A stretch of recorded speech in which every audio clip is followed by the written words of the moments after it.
y actualmente trabajo como internista en Cruces, en Vizcaya, así que bueno, prácticamente pues soy un adjuntillo recién salido del horno. Cuando terminé mi preparación tuve la suerte de poder colaborar con la academia, estuve de profesor de mini simulacro, di también un simulacro, también he estado de tutor del MIR Plus y bueno, pues ahora me tenéis aquí desde hace unos años ya jamándose el coco con la psiquiatría. Y lo que me preguntan mis amigos y bastantes compañeros de trabajo es, a ver, ¿pero qué hace un internista dando psiquiatría? Bueno, los que habréis visto algún vídeo de psiquiatría, pues ya habéis visto que un poco chalao sí que estoy. Al principio de todo, cuando corregí el simulacro 7, pues lo llené de chistes malos y de fotos de personajes célebres como Marujita Díaz, Britney Spears, La Veneno y todos los que queráis. Y entonces, pues la academia tenía dos opciones. O me daba una patada en el culo y me encerraba en un psiquiátrico, o la otra opción era venir aquí y contaros de primera mano lo que son los trastornos psiquiátricos. Así que bueno, suerte para mí, pues escogió la segunda, así que aquí tenéis al más trastornado de todos dándoos la psiquiatría. Y no es broma, ya lo iréis viendo. La verdad es que estos años de psiquia han sido una experiencia increíble, le hemos dado muchísima caña y por supuesto hemos reventado el MIR con las preguntas de psiquiatría, así que bueno, tenemos que seguir en esa línea y este año quiero un 100% de aciertos en psiquiatrías, no espero menos. Cada año suele caer 8 o 9 preguntillas directas de psiquiatría, 6 de ellas suelen ser conceptos repetidos, luego suelen poner otra un poquito más chunga y ya la roja es para los que vengáis a clase y os quedéis con esos conceptos novedosos que vamos a ir contando. Pero este año hemos dicho que las vais a acertar todas porque vamos a darle muchísima caña. Desde ya os digo que voy a ir a toda caña porque sé que tenéis el cerebro muy activo y me vais a seguir sin problema. Lo que sí quiero decir antes de que comencemos, y ahora me pongo serio, es que las enfermedades psiquiátricas son una cosa muy seria, ¿vale? Los pacientes, las familias lo pasan fatal, por lo que se merecen el respeto y el apoyo de todos nosotros. ¿Qué pasa? Que yo creo que para aprender las cosas, pues es mejor un toquecillo de humor y por eso pues en alguna ocasión puede que haga alguna bromilla. Desde ya pido perdón de corazón si alguien se siente ofendido en alguna ocasión, ¿vale? No es mi intención para nada, simplemente pretendo hacerlo más ameno y que os quedéis con todo para que lo reventéis el día del MIR, ¿vale? Yo creo que todo lo que entra con una sonrisa, pues es más fácil. Bueno, pues tenéis en la carta que os he enviado el esquema organizativo de qué temas vamos a ver cada día, así que no me entretengo, vamos a darle caña. Vamos a por el primer tema. El primer tema sobre todo es interesante en esta primera vuelta, ¿vale? Porque explica conceptos importantes y básicos para poder comprender el resto de temas de la asignatura. En la siguiente vuelta, cuando ya tengáis todo sabido y resabido, con leéroslo veréis que son cosillas que ya sabéis de sobra. Pero ahora sí que creo que es importante que nos paremos un poquito, lo expliquemos y entendamos todo para que luego todo se nos haga más sencillo. En este tema vamos a hablar de varios conceptos sueltos que quizá ahora pues no tengan mucha relación entre sí, pero poco a poco, según vayamos viendo los temas, van a ir entrelazándose, ¿vale? No os volváis locos con este tema, simplemente quedaros con algunos conceptos para cuando los vayamos viendo en los próximos temas. Bien, en psiquiatría es difícil hacer un diagnóstico, no ocurre como en otras especialidades que hay marcadores claros de algunas enfermedades, ¿no? Yo tengo un TAC, veo un bolondrio en el hígado, tiene la alfa-fetoproteína elevada, pues prácticamente tengo el diagnóstico de un hepatocarcinoma, ¿no? Aquí a veces cuesta distinguir lo normal de lo patológico, no hay una máquina que tú metes al paciente y te dice, tu paciente tiene esquizofrenia. No, esto no existe, ¿vale? Entonces, para intentar facilitar esto, aparecieron las guías de códigos diagnósticos. En estas vienen los criterios que hay que cumplir para hacer el diagnóstico. Los principales, los que tenéis que conocer, son el CIE-10 y el DSM-5, el CIE-10 de la OMS y el DSM-5 de la Sociedad Americana de Psiquiatría. ¿Qué pasa? Pues que ya se ha publicado el CIE-11 y esto trae algunos pequeños cambios, pero relax, ¿vale? No os agobiéis con estos cambios. Lo más importante, sin ninguna duda, es entender los trastornos que vamos a ir viendo y los que vamos a explicar en clase, ¿vale? Que os suene que existen algunos nuevos matices que podrían caer como pregunta novedosa, pero todas estas cosas novedosas que pueden caer, vamos, os vais a hartar de oírlas en clase, ¿vale? Os las voy a repetir 1000 veces, así que vosotros despreocuparos y dejarlo de mi mano. Bien, lo primero que tenemos que diferenciar son la neurosis y la psicosis. Esto es fundamental. A partir de ahora, siempre que digáis neurosis, os tiene que venir a la cabeza ansiedad. Vuestro cerebro, cuando lea neurosis, lo tiene que cambiar por ansiedad. Bien, ¿qué es la psicosis? No es lo mismo que psicópata, ¿vale? Lo característico de la psicosis es que son enfermos incapaces de distinguir realidad de irrealidad. Pueden estar viendo a Dora la exploradora y se piensan que es de verdad, o pueden escuchar una voz que les insulta y se piensan que es de verdad. Los pacientes con trastornos psicóticos pueden tener síntomas psicóticos. ¿Cuáles conocemos? Pues por ejemplo las alucinaciones. Las alucinaciones son alteraciones de la percepción y que ya os vaya sonando que en la esquizofrenia esas alucinaciones son auditivas. Otros síntomas psicóticos son los delirios, que son alteraciones del contenido del pensamiento, y hablaremos de ellas en un ratillo. Estos pacientes con trastornos psicóticos, por todo esto, por todos estos síntomas, tienen un deterioro social y laboral marcado y no tienen una vida normal, no pueden llevar una vida normal, les limita mucho. ¿Qué enfermedades me pueden dar síntomas psicóticos? Pues la esquizofrenia y todos los trastornos que se le parecen, pero ojito que hay otros trastornos que no son psicóticos, como las depresiones, que cuando son muy gordas pueden aparecer síntomas psicóticos como delirios o alucinaciones.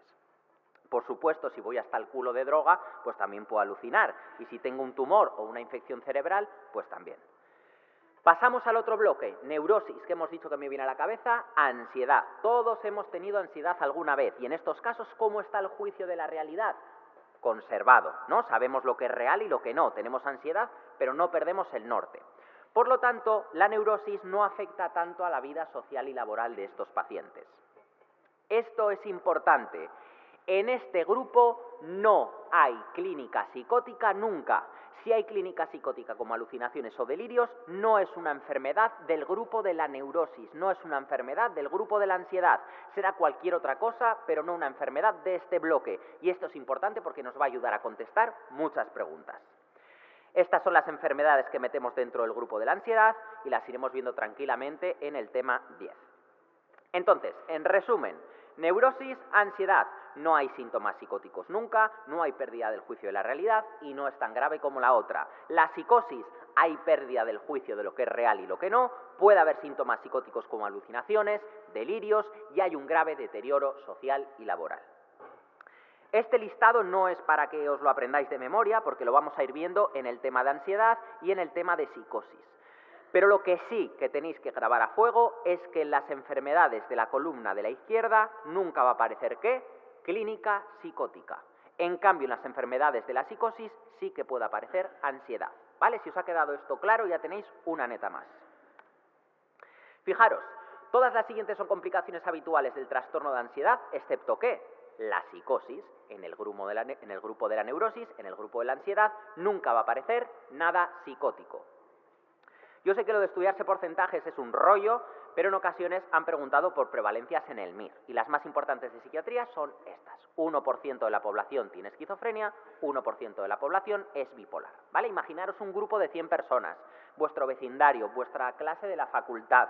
Seguro que hay uno que era un poquito más raro de lo normal, el que te miraba raro, el que no se juntaba con el resto, la que llevaba mechas de 6 colores diferentes en el pelo. Pues ahí teníais ese 1%, ¿vale? Así os acordáis que el 1% de la población tiene esquizofrenia, 1% bipolar. Esto es importante también, si hablamos de grupos, el grupo de enfermedades psiquiátricas más prevalente es el grupo de la neurosis, el grupo de la ansiedad. ¿Por qué? Porque las fobias están incluidas en este grupo y hay muchísima gente que tiene fobias. En cambio, si hablamos del trastorno aislado más frecuente en psiquiatría, entonces es el trastorno depresivo mayor, ¿vale? El trastorno más frecuente, trastorno depresivo mayor. El grupo más frecuente, el grupo de la ansiedad, el grupo de la neurosis. El tercero es el alcohol, vivimos en un país que nos va mucho el drinking, y los otros dos ya lo sabéis.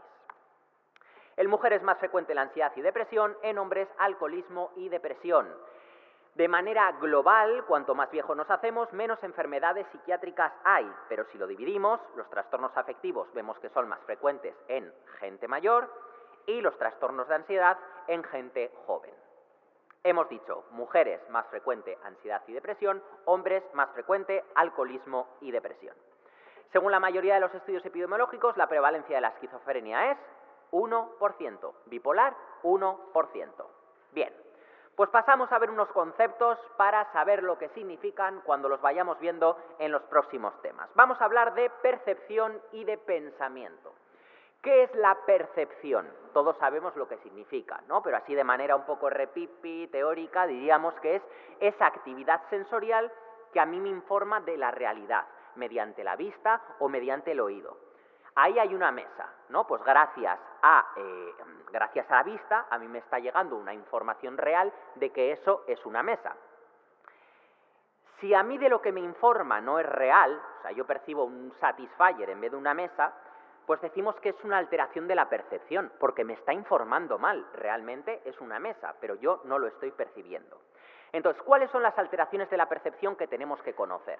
Pues por un lado las ilusiones, son estas cosas típicas que mandamos por WhatsApp, aquí vemos unas líneas que realmente son paralelas, pero como tienen unas líneas torcidas, percibimos erróneamente que se van a juntar.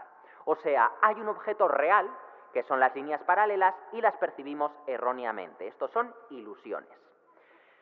La sinestesia es una movida un poquito más rara. Esto es quizá más de neuro. Son personas que, por ejemplo, ven la letra C y de repente perciben olor a pollo frito. O chupo un helado de vainilla y de repente oigo el sonido de una ola.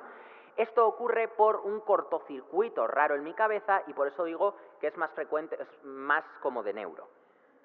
La paraidolia, esto es lo típico que ves una nube y dices, ¡ay, tiene forma de corazón! O como esta lavadora, ¿no? Que puedes imaginarte una cara.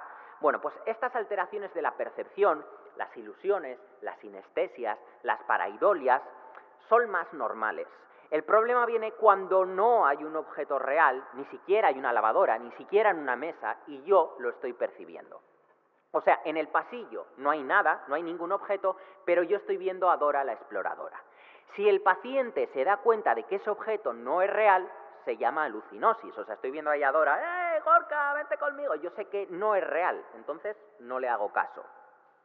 Pero si el paciente no se da cuenta de lo que está viendo o oyendo no es real, se llama alucinación. Y entonces veo a Dora, la cojo del brazo y me voy con ella de excursión. Para rizar el rizo, si la alucinación es auditiva y está dentro de mi cabeza, ¿cómo se llama? Pseudoalucinación. Desde ya tenemos que diferenciar esto.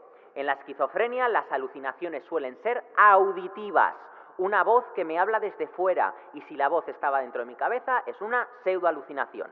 Las alucinaciones visuales, ver a una serpiente, ver a un cocodrilo en el pasillo, suele ser por algo orgánico, como veremos después en el delirium o en el confusional. Hay una infección o una enfermedad por debajo que me está provocando esa alucinación visual. Así que si llamáis al psiquiatra a las 3 de la mañana por una alucinación visual, primero te va a chillar y te va a decir que descartes algo orgánico. En cambio, si ves a alguien que te dice que está oyendo un ángel, pues a este directamente le tienes que llamar al psiquiatra. Alucinación auditiva para el psiquiatra, alucinación visual es por algo orgánico. Luego tenemos las alteraciones del pensamiento. Las que quiero que sepáis ahora son estas. Las ideas delirantes, los delirios. Son ideas erróneas, ideas patológicas, y lo más importante es que sepáis que son irreductibles. Ya le puedes decir que es imposible que sea Spiderman o Thor o lo que queráis, que justificárselo de 1000 maneras, que él va a estar ahí con esa idea y le va a dar igual, ¿vale? Es irreductible. Entonces, esto sería una persona sana y por lo tanto pues va a tener pensamientos dentro del halo de la normalidad, como por ejemplo pues, puede estar pensando que se quiere comprar un coche, como podríamos pensar cualquiera de nosotros. Bien, pues en estas dos patologías que veremos estos días hay pensamientos anormales, fuera de la nube de la normalidad. Hay delirios, hay ideas delirantes y van a ser un poquito diferentes en la paranoia y en la esquizofrenia. ¿Qué ocurre en la paranoia? Ocurre un acontecimiento muy estresante en mi vida y a partir de ahí empiezo a obsesionarme con un tema, como por ejemplo que mi vecina me está espiando. Y cada vez esa idea va a más. Entonces me asomo a la ventana, veo la cortina movida y digo, esta tía es una guarra, me ha estado mirando mientras me estoy cambiando aquí del gimnasio. Digo, esta tía está fatal. Al día siguiente veo el cubo de la basura entreabierto y digo, y es que me está mirando las cartas, pero esta tía, es que no sé qué quiere saber, no sé qué quiere de mí, y este poste hay un cable algo movido, ¿a que me ha pinchado el teléfono? Y huele a gas, vosotros no leéis a gas, me está intentando envenenar. O sea, como veis, el delirio va de menos a más. Pero en el resto de ámbitos de mi vida voy a ser una persona totalmente normal. Tengo mi trabajo, mis amigos, mi pareja. Ahora, como me pregunten por mi vecina, me pongo a desvariar que da gusto. Pero fuera de ese delirio, soy una persona con una vida normal. En cambio, la esquizofrenia no se va desarrollando, ¿vale? ¡Pum! De repente aparece ese delirio, te digo que soy un pájaro con 3 ojos que puedo ver cualquier cosa que está pasando por el mundo y me quedo más ancho que Pancho. Yo me acuerdo que de las primeras guardias que hice de R1, lo traía la familia porque decía que se iba a África a construir un arca para salvar a los animalitos porque él era el sucesor de Noé. Claro, la familia al principio se descojonaba. ¡Ay, qué chistoso es este! ¿Qué cosas dice? ¡Ay, qué broma! Sí. Hasta que se gastó 6.000 euros en madera en Leroy Merlin, que entonces fue el día que lo trajeron a urgencias, ¿vale? O sea, ¿veis la diferencia? Hay ideas delirantes primarias, como las de la esquizofrenia, que aparecen de la nada, los psiquiatras también lo llaman proceso, y hay ideas secundarias, como ocurre en la paranoia, que empiezan a desarrollarse y cada vez van a más. ¿Se ve bien la diferencia, no? Vale. Ojito, no olvidéis que decíamos que los delirios también podían aparecer en enfermedades no psicóticas, como por ejemplo en depresiones de las gordas y en el delirium, esos abuelitos que de madrugada empiezan a decir que si la enfermera le está raptando, que le dejen en paz, luego lo veremos. También tenemos que saber que aparte de en el contenido, el pensamiento también se puede alterar en la forma o el ritmo. Esto sería el ritmo normal. Puede estar pensando, me quiero comprar un coche, me gustaría que fuese blanco, me gustaría... a un ritmo normal. Ya sabéis que a veces el pensamiento va más lento, como ocurre en la depresión, que es lo que llamamos bradisiquia. E incluso a veces va tan lento que puede bloquearse, como puede pasar en la esquizofrenia. Lo contrario, cuando el pensamiento va muy rápido, esto es una taquisiquia. Y a veces el pensamiento va tan rápido que incluso puede perder la idea directriz. Y es lo que llamamos fuga de ideas. Y esto es típico de la manía. Cuando yo lea en una pregunta fuga de ideas, me tiene que venir a la cabeza manía. Empieza a saltar de una idea a otra, que si me voy a dar mechas, que si mi tía la del pueblo, que si lo estoy petando en Tinder. Pierdo la idea central que dirige el discurso, pero aún así voy a entender todo lo que me está contando. Me pone la cabeza como un bombo, pero entiendo todo lo que me está contando. Seguro que tenéis algún amigo o amiga que es un poquito así. Esto es diferente, el pensamiento disgregado o desorganizado. Aquí también pierdo la idea directriz, estoy hablando de cosas muy diferentes, pero en este caso alguna idea suelta entiendo, pero todo no, y entonces me pierdo. Y esto es típico de la esquizofrenia. 2014, mi examen. En el transcurso de una entrevista de un paciente, usted cae en la cuenta de que no está entendiendo lo que el paciente le dice. Decide centrar su atención en el discurso y se da cuenta de que éste no tiene una idea directriz, a pesar de que fragmentos concretos del mismo resultan comprensibles, pero todo no. Esta alteración del pensamiento, por otra parte, me dicen que es típica de la esquizofrenia. ¿Qué es esto? Es una desorganización del pensamiento, hay una pérdida de la idea directriz y solo entiendo a cachos, y esto es típico de la esquizofrenia. En la fuga de ideas, recordar que también se pierde la idea directriz, pero lo entiendo todo y es típico de la manía y me pone la cabeza como un bombo. El bloqueo del pensamiento es el que se queda en babia, sin poder pensar. Y luego el lenguaje perseverante es el típico de los abuelitos con Alzheimer. No se acuerdan de las cosas que han hecho ese mismo día y entonces están todo el rato preguntando lo mismo, ¿vale? Es lo que llamamos el lenguaje perseverante. Bien, hace más de 10 años que no preguntan por el psicoanálisis, y no sé a vosotros, pero a mí me resulta peor que una patada en la barriga. Al señor a Freud, que no era el mismo de los supermercados, le encantaba. Pero para el MIR yo creo que es un poquito pérdida de tiempo. Lo único que me interesa de esto son los mecanismos de defensa maduros.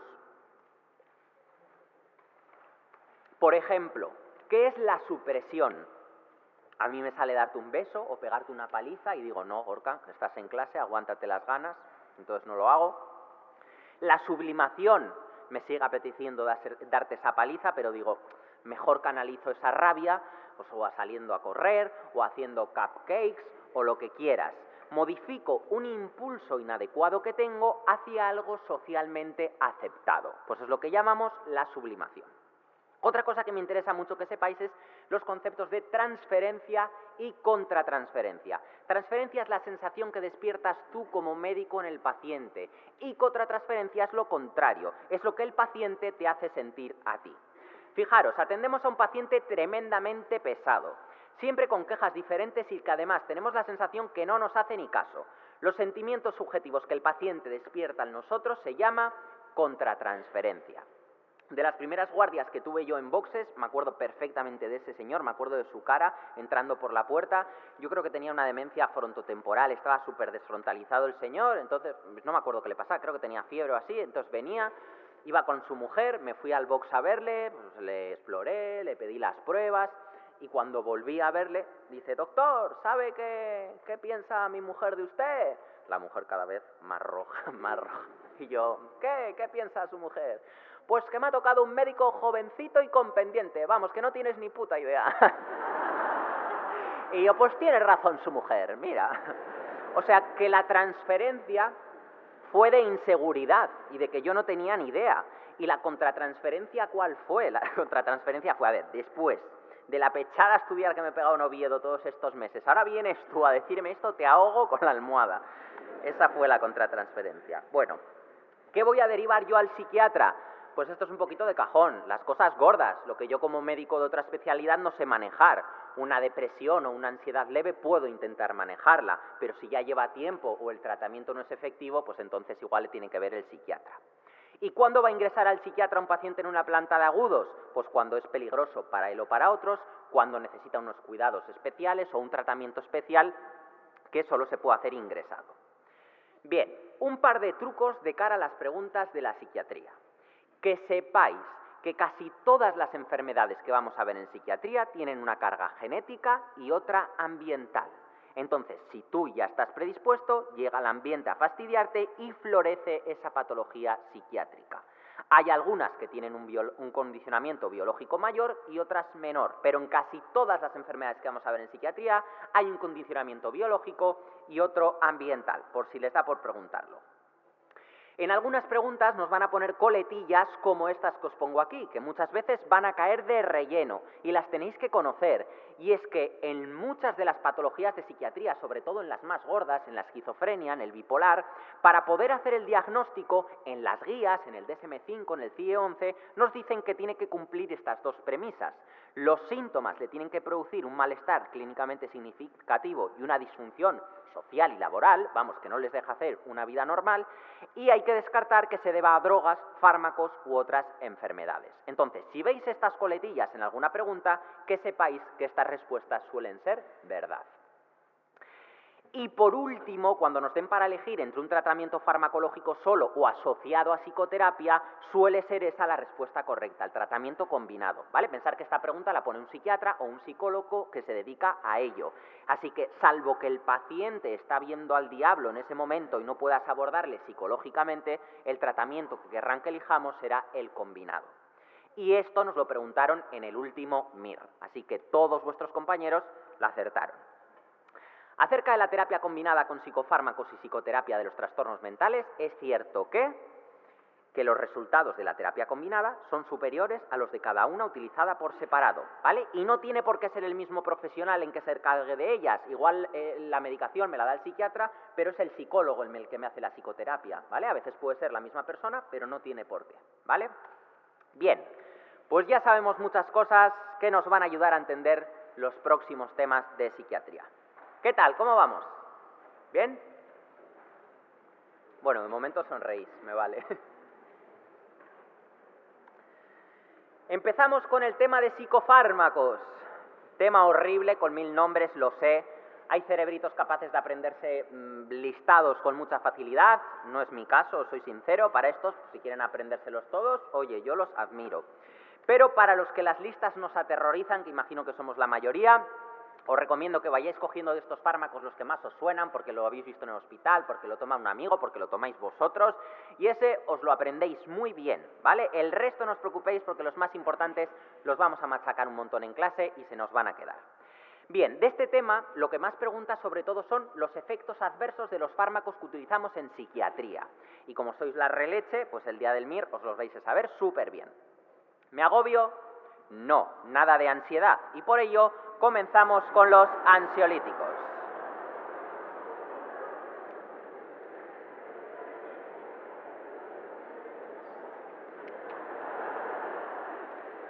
¿Cuáles son los fármacos que utilizamos para la ansiedad?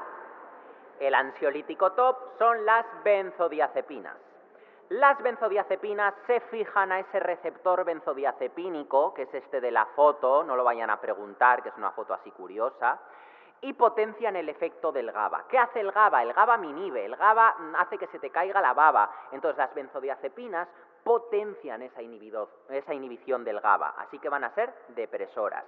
¿Cuáles son los efectos de las benzos? Tiene efecto hipnótico, ansiolítico, además relajan el músculo, deprimen el sistema nervioso central, por lo que me va a servir como anticonvulsionante. Entonces, ¿cuándo van a estar indicadas las benzodiazepinas? Pues cuando necesite alguno de estos efectos. Como es hipnótico, lo uso en los pacientes con insomnio. Como es ansiolítico, lo uso cuando hay ansiedad. Además, cuando estoy deshabituándome de un tóxico, puede aparecer abstinencia y en ella es típica la ansiedad. Por lo tanto, las benzodiazepinas también me van a servir. Incluso ya sabéis que hay tóxicos, como ocurre con el alcohol, que comparten mecanismos de acción cruzados con las benzodiazepinas. Hay tolerancia cruzada, por lo que se pueden utilizar las benzodiazepinas para evitar la abstinencia al retirar esos tóxicos, ¿vale? En el hospital, imaginaros un alcohólico, no le voy a dar alcohol. Si le quito el alcohol de golpe, puede hacer un síndrome de abstinencia. Bueno, pues le puedo dar benzodiazepinas, que tiene tolerancia cruzada con el alcohol, y le engaño al cuerpo como si le estuviera dando alcohol. Como tiene efecto miorrelajante, lo utilizamos para las contracturas fuertes, también para los pacientes agitados, sedaciones paliativas, para la acatisia, y los neurólogos lo usan también para el tratamiento de algunos temblores. Cuando estéis el año que viene en urgencias y en el área de boxes os aparezca un paciente convulsionando, pues si le pongo un antiepiléptico va a tardar unos 15 minutos en hacer efecto, ¿vale? Y para entonces pues igual ya se le ha pasado o se ha puesto muy malito. Entonces, lo que tenéis que hacer, y seguro que quedáis genial, es poner una benzodiazepina por vía parenteral, porque es lo que antes va a cortar esa crisis. En mi hospital, cuando viene un paciente a boxes con una convulsión, directamente se le pone en su cama un Guedel y una benzodiazepina cargada en una jeringa. Así, si vuelve a convulsionar, rápidamente le pones el Guedel y le pones la benzodiazepina para cortar esa crisis. Los efectos adversos de las benzodiazepinas es que yo le he puesto al paciente la benzodiazepina porque me interesaba uno de los 4 efectos y los otros 3 me viene el mal, es decir, le he puesto la benzodiazepina porque mi paciente tenía ansiedad y ahora se me queda dormido. Pues es lo que tiene, pero cuidado con las personas mayores que son más sensibles y no es que solo se duerman, sino que pueden empezar a confundirse, a desorientarse, puede dar ataxia y se pueden caer. Además, ya sabéis que las benzodiazepinas enganchan y crean tolerancia. Necesitas cada vez más dosis para conseguir el mismo efecto. Te crean dependencia y si las retiras de golpe te puedes poner muy malito con un síndrome de abstinencia. ¿Cuál de los siguientes es el principal efecto negativo de los tratamientos con benzodiazepinas en pacientes con ansiedad? Pues esta tuvieron que anularla porque ya sabéis que las benzodiazepinas nos pueden dar adicción y nos puede dar sedación. Tanto la 1 como la 5 son frecuentes. Y lo de la sedación doy fe. Yo me acuerdo cuando empecé a preparar las clases de psiquiatría, justo fue un verano, que estaba yo en las fiestas de mi pueblo, era el día de la paella, y estaba yo con una contractura en el cuello de la leche. Total, que dejé media paella y dije, voy a casa un momento a tomarme un nolotil. Entonces, claro, yo abrí el armario, cogí el nolotil, y cuando cogí el nolotil leí diazepam. Y dije, yo he visto, he estado preparando en clase, que esto va bien para las contracturas. Y dije, bueno, pues un nolotil y un diazepam. Y dije, pero ojo, vamos a ser juiciosos. Nunca has tomado ninguna benzodiazepina, a lo mejor tomamos media, no vaya a ser que nos siente muy mal. Pero claro, yo que no había rayita para partir. Y dije, ¿qué cojones? Que soy de Bilbao, me la tomo entera. Bueno, pues hay un vacío, hay un hueco en mi vida de 4 horas en el que yo amanecí en mi cama, afortunadamente. Tenía el móvil lleno de llamadas perdidas, de mensajes, como diciendo, tío, te has ido a por un nolotil y se te ha quedado la paella fría. Bueno, casi llaman a la Guardia Civil. Bien, pues sedación. Doy fe que las benzodiazepinas dan sedación. ¿Cuándo van a estar contraindicadas las benzodiazepinas? Pues en los pacientes que tendrán problemas con un fármaco que les cause sedación y confusión. ¿Quiénes son estos pacientes? Pacientes SAOS, pacientes EPOC. Estos pacientes, si los adormilamos, van a bajar la frecuencia respiratoria, van a retener carbónico y se me van a poner acidóticos. Y eso no nos gusta. En los ancianos hemos dicho que puede dar confusión y son los culpables de muchas caídas. Si hay insuficiencia hepática, baja el metabolismo de las benzodiazepinas y nos podemos intoxicar. Luego también está contraindicado en pacientes con glaucoma de ángulo cerrado y pacientes que ya tienen historia de abuso a fármacos. Si yo sé que mi paciente es un yonki de los fármacos, no le voy a dar un fármaco al que sé que se va a enganchar. Hay que intentar evitarlo. Ojo, las benzodiazepinas son fármacos seguros, pero si los mezclas con otros sedantes como el alcohol, pues pueden llegar a ser muy peligrosas. ¿Cómo se metabolizan las benzodiazepinas? Por el hígado. Pueden pasar dos cosas, que se oxide o que se conjugue. Si se oxida, se crea un metabolito activo y si se conjuga, no. Si tiene un metabolito activo, ¿qué pasa? Pues que sigue funcionando. Entonces, esto es importante porque si yo tengo que dar una benzo a alguien sensible como un anciano, pues mejor le doy una de las que se conjuga y así evito que se intoxique. ¿Y qué pasa si una persona se intoxica con benzodiazepinas? ¿Qué le voy a dar? Flumacenilo intravenoso. Se lo doy intravenoso porque el paciente está intoxicado, está groggy y no va a poder tragar. Se lo tengo que dar intravenoso. La intoxicación aguda por benzodiazepinas debe tratarse con diversas medidas que incluyen la administración de un antagonista. ¿Cuál es? El flumacenilo intravenoso. N-acetilcisteína es el del paracetamol. Naloxona para los opiáceos. Complejo vitamínico B no es un antídoto, pero ya sabéis que lo utilizamos para prevenir el vernique. Y la silamarina es de una seta de la manita faloides. Pero ojo, esto es importante para todas las preguntas de todas las especialidades. Si a mí me preguntan qué es lo primero que haría, cuál es la orientación inicial, primero lo barato siempre. Primero sentido común, medidas generales, asegurar la vía aérea, coger una vía venosa y luego luego ya le daré el antídoto. Fijaros bien en lo que nos preguntan. Si el ministerio nos preguntan ¿qué es lo primero que tenemos que hacer? Primero lo que les cueste menos, ¿vale? Primero lo barato. Pues bien, vamos con el listado. ¿Qué nombres tengo que saber? Las clasificamos según el efecto y según la vida media. Arriba tenemos las que son más ansiolíticas, abajo las que son más sedantes. El primero que tenemos que saber es el lorazepam, el famoso Orfidal, líder de ventas en España, y entre el gazpacho de Belén Esteban y los vapor. Seguro que algún familiar lo toma o alguno lo ha tomado alguna vez. Este es relativamente suave y no tiene metabolito activo, así que es bastante seguro. Su versión hipnótica sería el lormetazepam, meta de final del día, porque lo utilizamos para conciliar el sueño.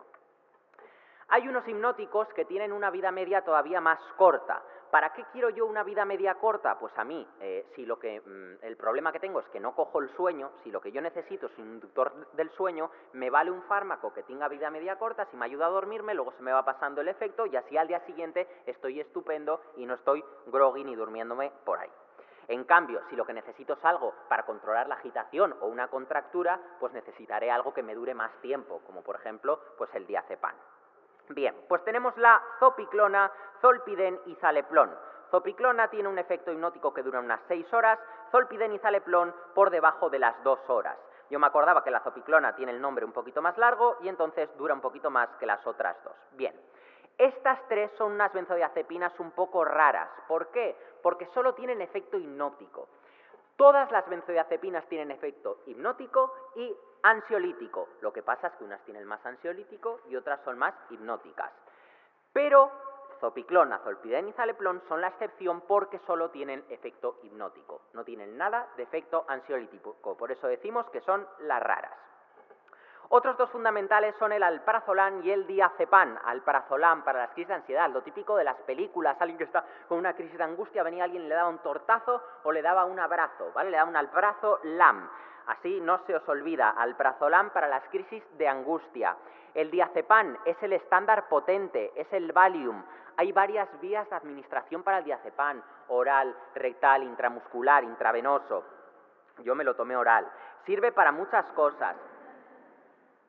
Hemos visto para la agitación, para la abstinencia, para las crisis comiciales, y tiene una vida media muy larga. Esto nos viene muy bien. ¿Por qué? Porque aparte de cortar esa crisis, impido que me haga nuevas crisis en las próximas horas, ¿vale? Y esto me da muy bien para que la guardia sea más tranquila. Clorazepato, Transilium, intravenoso, intramuscular, es muy potente. El clonazepam también se usa mucho en neurología, para la epilepsia.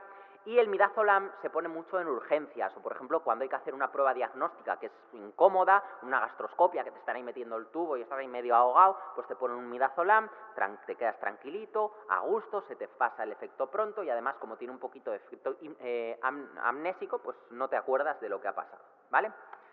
Bien, luego tenemos otros ansiolíticos no benzodiazepínicos. Propanolol, el Sumial, que lo utiliza mucha gente para sacarse el carné de conducir o para dar charlas en la uni o en el hospital. Es un beta bloqueante, así que cuidadito, contraindicado en asmáticos y en diabéticos. Clonidina es un alfa-2 que se usa en la caticia y en la deshabituación de algunos tóxicos. Los barbitúricos ya casi no se usan porque su intoxicación es letal. Y luego tenemos otro importante que es el clometiazol, el distraneurine. Es muy potente para el insomnio, pero ojito que produce adicción. En el hospital lo utilizamos mucho para prevenir el delirium tremens de los pacientes alcohólicos. Como anécdota, Keith Moon, el batería de The Who, se murió de una sobredosis de distraneurine, de clometiazol. Estaba intentando dejar de tomar alcohol, entonces tomaba distraneurine para que no le apareciera abstinencia, se pasó y falleció. Bueno, pues ansiolíticos dominados. Vamos ahora a los antipsicóticos, que son los reyes del mambo de la psiquiatría. Esto lo tenemos que tener claro, el balancín. Esto es fundamental.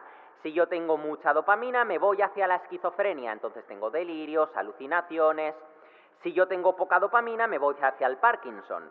Si yo trato el Parkinson con agonistas dopaminérgicos, sube la dopamina y puedo empezar con alucinaciones. Esto ya lo sabéis de neuro.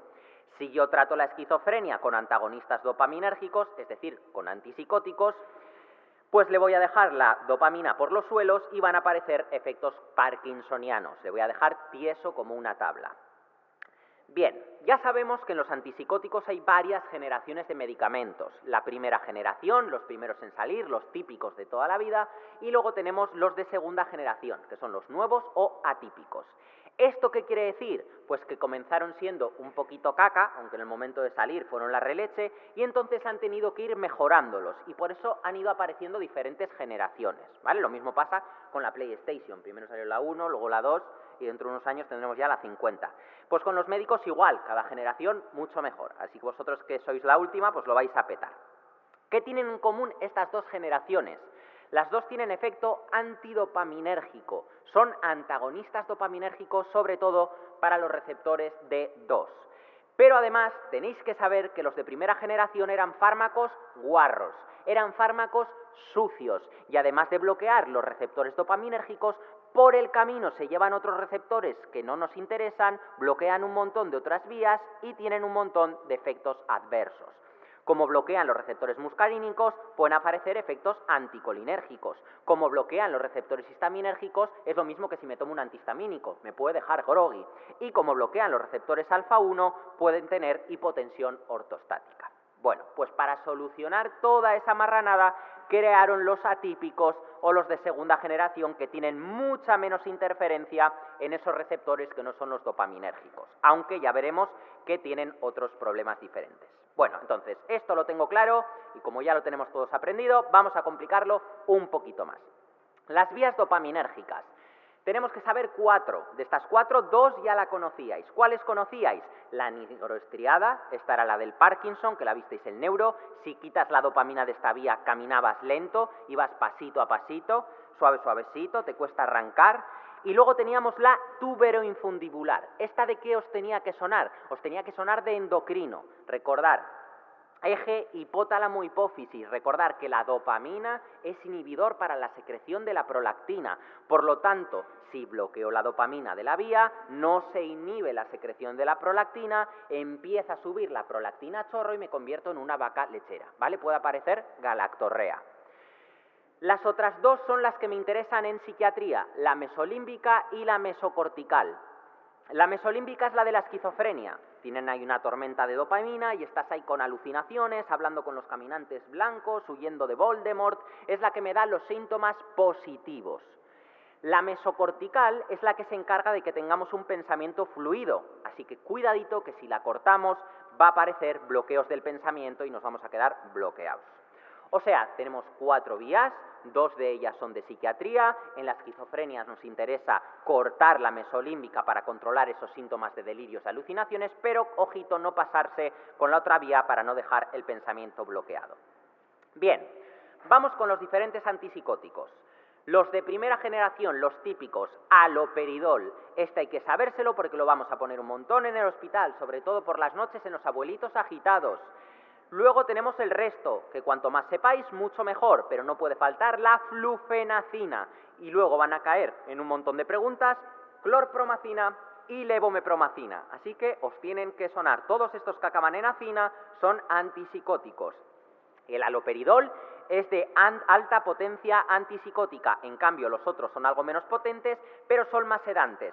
De todos estos que hemos dicho, el más sedante de todos es la levomepromacina. Y esto lo apuntamos porque nos lo pueden preguntar. ¿Cuál de todos estos es el más sedante? La levomepromacina. Recordar que los antipsicóticos típicos no actúan sobre los síntomas negativos, solo actúan sobre los síntomas positivos de la esquizofrenia y además ya sabemos que tienen muchos efectos adversos. Bien, después ya por fin llegaron los de segunda generación, los atípicos. Estos sirven para los síntomas positivos y también mejoran algo los síntomas negativos. De estos ya suelen ser un poco más pícaros y preguntan las diferencias entre los fármacos del mismo grupo. Por lo menos os tienen que sonar 4: risperidona, clozapina, quetiapina y olanzapina. De ellos la mejor, la clozapina, pero ojito, que no es oro todo lo que reluce. ¿Por qué si la clozapina fuera tan buena no se le pone a todo el mundo y nos olvidamos del resto? Pues porque la clozapina puede provocar, ¿qué? Agranulocitosis. Vale, perfecto. De los otros 3 restantes, quiero que sepáis que la risperidona se parece mucho a los típicos. Está ahí en la franja de los atípicos tirando a los típicos, así que quiero que redondeéis la risperidona en el libro y pongáis una línea discontinua ahí a la cajita de los típicos. Así os acordáis de que es el más sucio, es el más marrano de los de segunda generación. Yo siempre digo que la risperidona es la más guarrona y así os acordáis de que es la que tiene efectos adversos parecidos al haloperidol, ¿vale? La risperidona es la más guarrona, ya no nos olvidamos de eso. Hay otros dentro de la segunda generación, pero que son menos importantes. Estos sí que son importantes. Quiero que os suene el aripiprazol. ¿Por qué? Yo creo que está al caer en el MIR. Hasta hace unos años era el único agonista parcial de los receptores dopaminérgicos. Muchos dicen que podría ser incluso el primero de una tercera generación, pero de momento lo metemos en la segunda generación. Como os digo, hasta hace unos años solo teníamos este agonista parcial, pero ahora ha salido uno nuevo que es la cariprazina, para que os vaya sonando, ¿vale? Todos los antipsicóticos, los de primera y segunda generación, hemos dicho que son antagonistas dopaminérgicos, menos el aripiprazol y la cariprazina, que son agonistas parciales de los receptores dopaminérgicos. ¿Para qué utilizamos los antipsicóticos? Para la psicosis.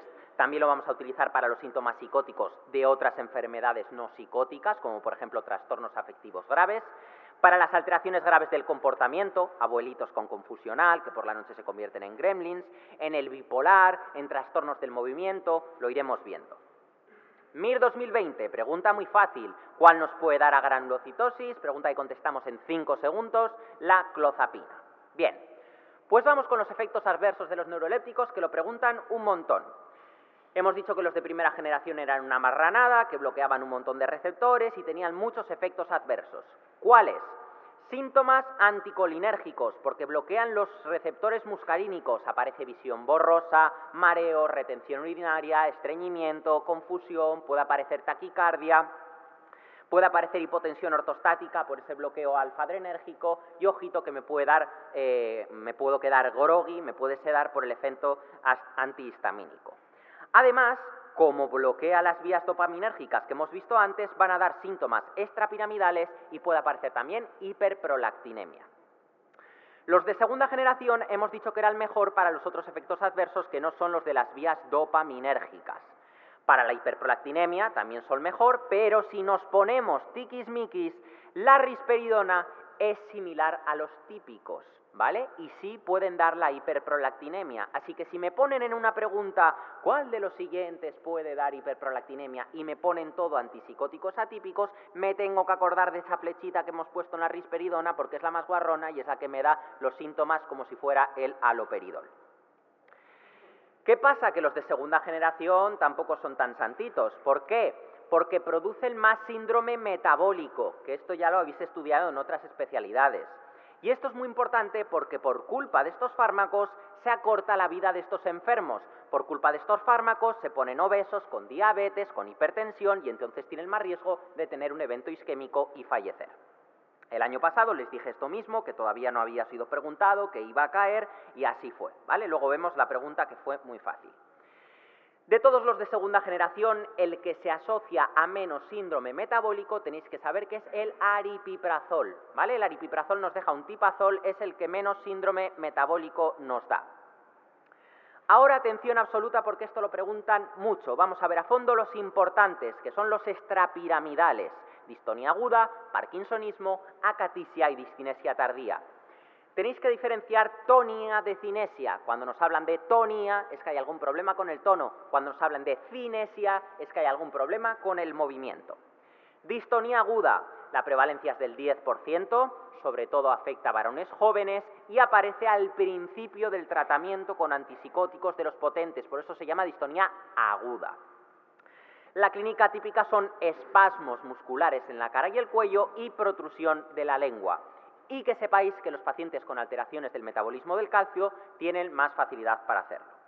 ¿Cómo lo trato? Si he sido un rata y le he puesto un típico, pues se lo cambiaré por un atípico, que ya sabéis que tiene menos efectos adversos. Si ya tenía un atípico, pues intentaré bajarle la dosis. Y además puedo utilizar anticolinérgicos para mejorar la clínica. Atención, para que triunféis el año que viene, cuando empecéis con las guardias, tenéis que saber que hay un fármaco que se utiliza bastante para las náuseas, para los vómitos, que es el primperan, la metoclopramida, que tiene efecto antidopaminérgico. Entonces, me puede venir una persona a la urgencia con distonía aguda y por más que le digas, ¿seguro que no tomas antipsicóticos? No me engañes, ¿eh? ¿Seguro que no tomas? Puede ser que no tome y que haya estado una racha con muchos náuseas y vómitos y ella está muchos días tomando este fármaco. Bueno, pues le pones aquinetón, le pones un anticolinérgico y ya nos ganamos a todos los adjuntos para el resto de la residencia. Esto en gente más mayor, que aunque no tengan Parkinson, tienen la vía nigroestriatal más débil y es más frecuente que parkinsonicen. Viejitos con algo de demencia que se agitan y su médico les pone gotitas de haloperidol y empiezan a estar temblorosos, a estar lentos, rígidos, a caminar despacio. Se cambia por un atípico y ya está. También se puede probar a bajar la dosis o a dar anticolinérgicos. Pero, ojo, en las personas mayores es mejor evitar los anticolinérgicos. ¿Por qué? Porque disminuyen la acetilcolina y los ponemos a alzheimerizar, ¿vale? Los anticolinérgicos en los abuelitos les pueden alzheimerizar, así que hay que intentar no ponerlos. La acatisia es similar al síndrome de piernas inquietas, aparece una inquietud que no puedes dejar de mover las piernas, es muy angustioso. Y ojito, no solo lo dan los antipsicóticos, también lo puede dar un antidepresivo, un ISRS, que veremos después, que es la paroxetina. ¿Cómo lo trato? Lo mismo, bajar la dosis, cambio a un atípico o uso fármacos como benzodiazepinas, propanolol, que es un beta bloqueante, o clonidina. Repito, benzodiazepinas, propanolol, que es un beta bloqueante, o clonidina. MIR 2020, reciente, un paciente con una recaída psicótica que ha empezado tratamiento con un antipsicótico al que mostró buena respuesta en el episodio anterior, acude a consulta por presentar sensación de inquietud motora que le obliga a moverse constantemente y le pide permanecer sentado. ¿Cuál de los siguientes es el tratamiento más adecuado? ¿Qué es lo que tiene? Tiene una acatisia. ¿Cuál es el tratamiento de la acatisia? Reducir la dosis, cambiar a atípicos o usar fármacos como benzodiazepinas, propanolol, que es un beta bloqueante, o clonidina, ¿vale? No hemos dicho nada de bromocriptina, ni de dantroleno, ni de anticolinérgicos. Entre las opciones que nos dan, lo más adecuado sería el propanolol, que es un beta bloqueante. Los tres primeros, bueno, ni tal mal, podemos hacerlos desaparecer poniendo tratamiento. Pero la discinesia tardía es irreversible hasta en el 50% de los casos. Es el más grave de los 4 extrapiramidales. Aparece después de haber tomado mucho tiempo antipsicóticos y de haberlos mezclado, por eso se llama discinesia tardía, porque aparece tarde. Y son sobre todo movimientos orofaciales. Esa gente que ves que está con la lengüilla, como que la saca, la vuelve a meter, que tiene esos movimientos orofaciales de chupeteo. El manejo es más complicado. Habrá que retirar el fármaco y en estos casos no se pueden dar anticolinérgicos porque puedes empeorar el cuadro. A veces requieren fármacos como tetrabenazina o incluso agonistas dopaminérgicos. Y eso que les estábamos dando lo contrario, les estábamos dando antidopaminérgicos. Pero esto les limita tanto que a veces es necesario, a pesar de que van a empezar otra vez con alucinaciones. Otro importante, el neuroléptico maligno. Ojito que el nombre tiene trampa, no solo lo producen los neurolépticos, también lo puede provocar los antidepresivos tricíclicos, las benzodiazepinas, incluso la cocaína, o pacientes con Parkinson que de repente les quitas de golpe la dopamina y te hacen un síndrome neuroléptico maligno. Se llama maligno porque es malo malísimo, incluso diagnosticándotelo y tratándotelo en el mejor hospital, en la UCI del mejor hospital, te puedes morir de ello. ¿Cuáles son los síntomas? Rigidez en tubo de plomo, disautonomía y disminución del nivel de conciencia. Es un paciente que le has puesto uno de estos fármacos y empieza a ponerse rígido, en tubo de plomo, empieza a entrar en coma, empieza a quedarse hipotenso y tiene fiebre. O sea, fijaros el follón que se ha creado por ese bloqueo de dopamina en el hipotálamo de este paciente. Están tan rígidos que se rompe el músculo, sale CPK a la sangre y esto ya sabéis que se puede cargar el riñón, puede dar un fracaso renal agudo. Y es que además estos pacientes van a estar hipotensos, que eso también me puede dar un fracaso renal agudo prerrenal. Y encima este paciente está groggy. Yo veo de uno de estos y me cago por las patas, ¿vale? Es una cosa muy grave, llamaré a la UCI por este paciente. Es un paciente que tiene que ser manejado en intensivos. Que sepáis que menos del 1% de los pacientes con antipsicóticos típicos va a desarrollar un neuroléptico maligno, pero recordar que también puede pasar por otros fármacos. En el MIR, todo paciente que tome neurolépticos y me digan la pregunta que tiene fiebre, me tiene que venir a la cabeza que puede ser un síndrome neuroléptico maligno. Si nos preguntan tratamiento, lo de siempre, sentido común, primero lo barato, le retiro el fármaco, ¿qué prefiero? ¿Que esté viendo los Teletubbies o que se me muera? Nada, le dejamos con los Teletubbies y ya tendremos tiempo de ajustarle el tratamiento. Luego medidas de soporte, vía aérea, hidratarle para que no le pete el riñón, controlar las tensiones y luego luego podremos dar medidas específicas. Está rígido, entonces le daré relajantes musculares como benzodiazepinas, dantroleno y como este daño se lo hemos creado por quitarle la dopamina, le podemos dar agonistas dopaminérgicos como bromocriptina. Recordamos, ¿a quiénes les vamos a dar agonistas dopaminérgicos a pesar de que les estábamos dando todo lo contrario, les estábamos dando antagonistas dopaminérgicos? Al del síndrome neuroléptico maligno y ¿a quién más? Al de la discinesia tardía. Muy bien. Y luego también es de elección la terapia electroconvulsiva. Hay algunas indicaciones que veremos los próximos días para la terapia electroconvulsiva y el síndrome neuroléptico maligno es una de ellas. Lo que hacen es darte un chispazo y resetearte, ¿vale? Es como cuando te peta el wifi, que lo apagas, lo vuelves a encender y a seguir viendo Netflix. Pues esto igual. Como curiosidad, que sepáis que no se puede anestesiar a un paciente con neuroléptico maligno con succinilcolina. ¿Por qué? Porque es más fácil que te haga una hipertermia maligna. Simplemente que os suene como curiosidad. ¿El síndrome neuroléptico maligno responde solo a dantroleno? No, hemos visto que hay varios fármacos para tratarlo. Se presenta casi exclusivamente en esquizofrénicos, no solo en esquizofrénicos, aparece con fármacos que no son neurolépticos también, hemos dicho con tricíclicos, benzodiazepinas. ¿Disminuye la CPK? No, aumenta la CPK. La presencia de demencia, bueno, pues no tiene por qué estar relacionado. La que es cierta es que aparece rigidez en tubo de plomo y fiebre. Cosas que están preguntando los últimos años. Interacciones de neurolépticos con otros fármacos. En el MIR 2019 cayó una pregunta que fue un poquillo chunga en relación a esto, pero con estos 4 conceptos podéis responder a todo. Tenemos que saber que el tabaco aumenta el metabolismo de los antipsicóticos, entonces bajan los niveles de antipsicóticos. El litio empeora los efectos adversos de los neurolépticos. También nos tiene que sonar que no se puede juntar carbamazepina y clozapina porque aumenta el riesgo de granulocitosis y además baja los niveles de neuroléptico.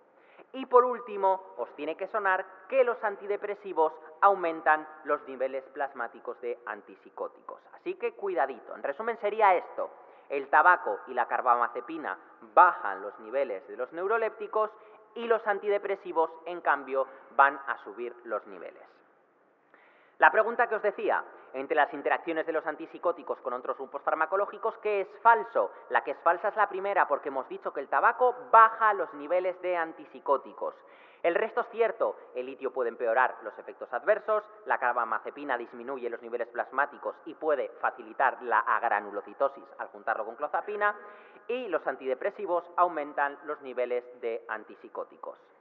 MIR 2022, la pregunta que os decía antes, la de los atípicos, en relación con los efectos secundarios de los antipsicóticos, señale lo incorrecto. La que es falsa es la primera. Hemos dicho que el síndrome metabólico es más frecuente con los atípicos, los de segunda generación. Y como lo machacamos en clase, como era novedoso, pues todos vuestros compañeros ganaron ahí una neta. Así que vosotros también lo vais a petar. El resto de las opciones veis que son ciertas. La sedación es frecuente con los antipsicóticos, la discinesia tardía es un movimiento orofacial por la administración prolongada y puede ser irreversible hasta en el 50% de los casos, la catitis es un efecto extrapiramidal y se puede tratar con benzodiazepinas o uso de beta-bloqueantes. Fijaros que lo preguntaron 2 años seguidos, el tratamiento de la acatisia. Bien, pues antipsicóticos dominados. Venga, que ya va quedando menos de este tema horrible, que es el más horrible de toda la psiquiatría. Los antidepresivos, esto es fácil. Aquí sí que tenemos un grupo que es el grupo estrella, que son los ISRS. Ante la duda, si tengo que elegir un antidepresivo, elijo ISRS.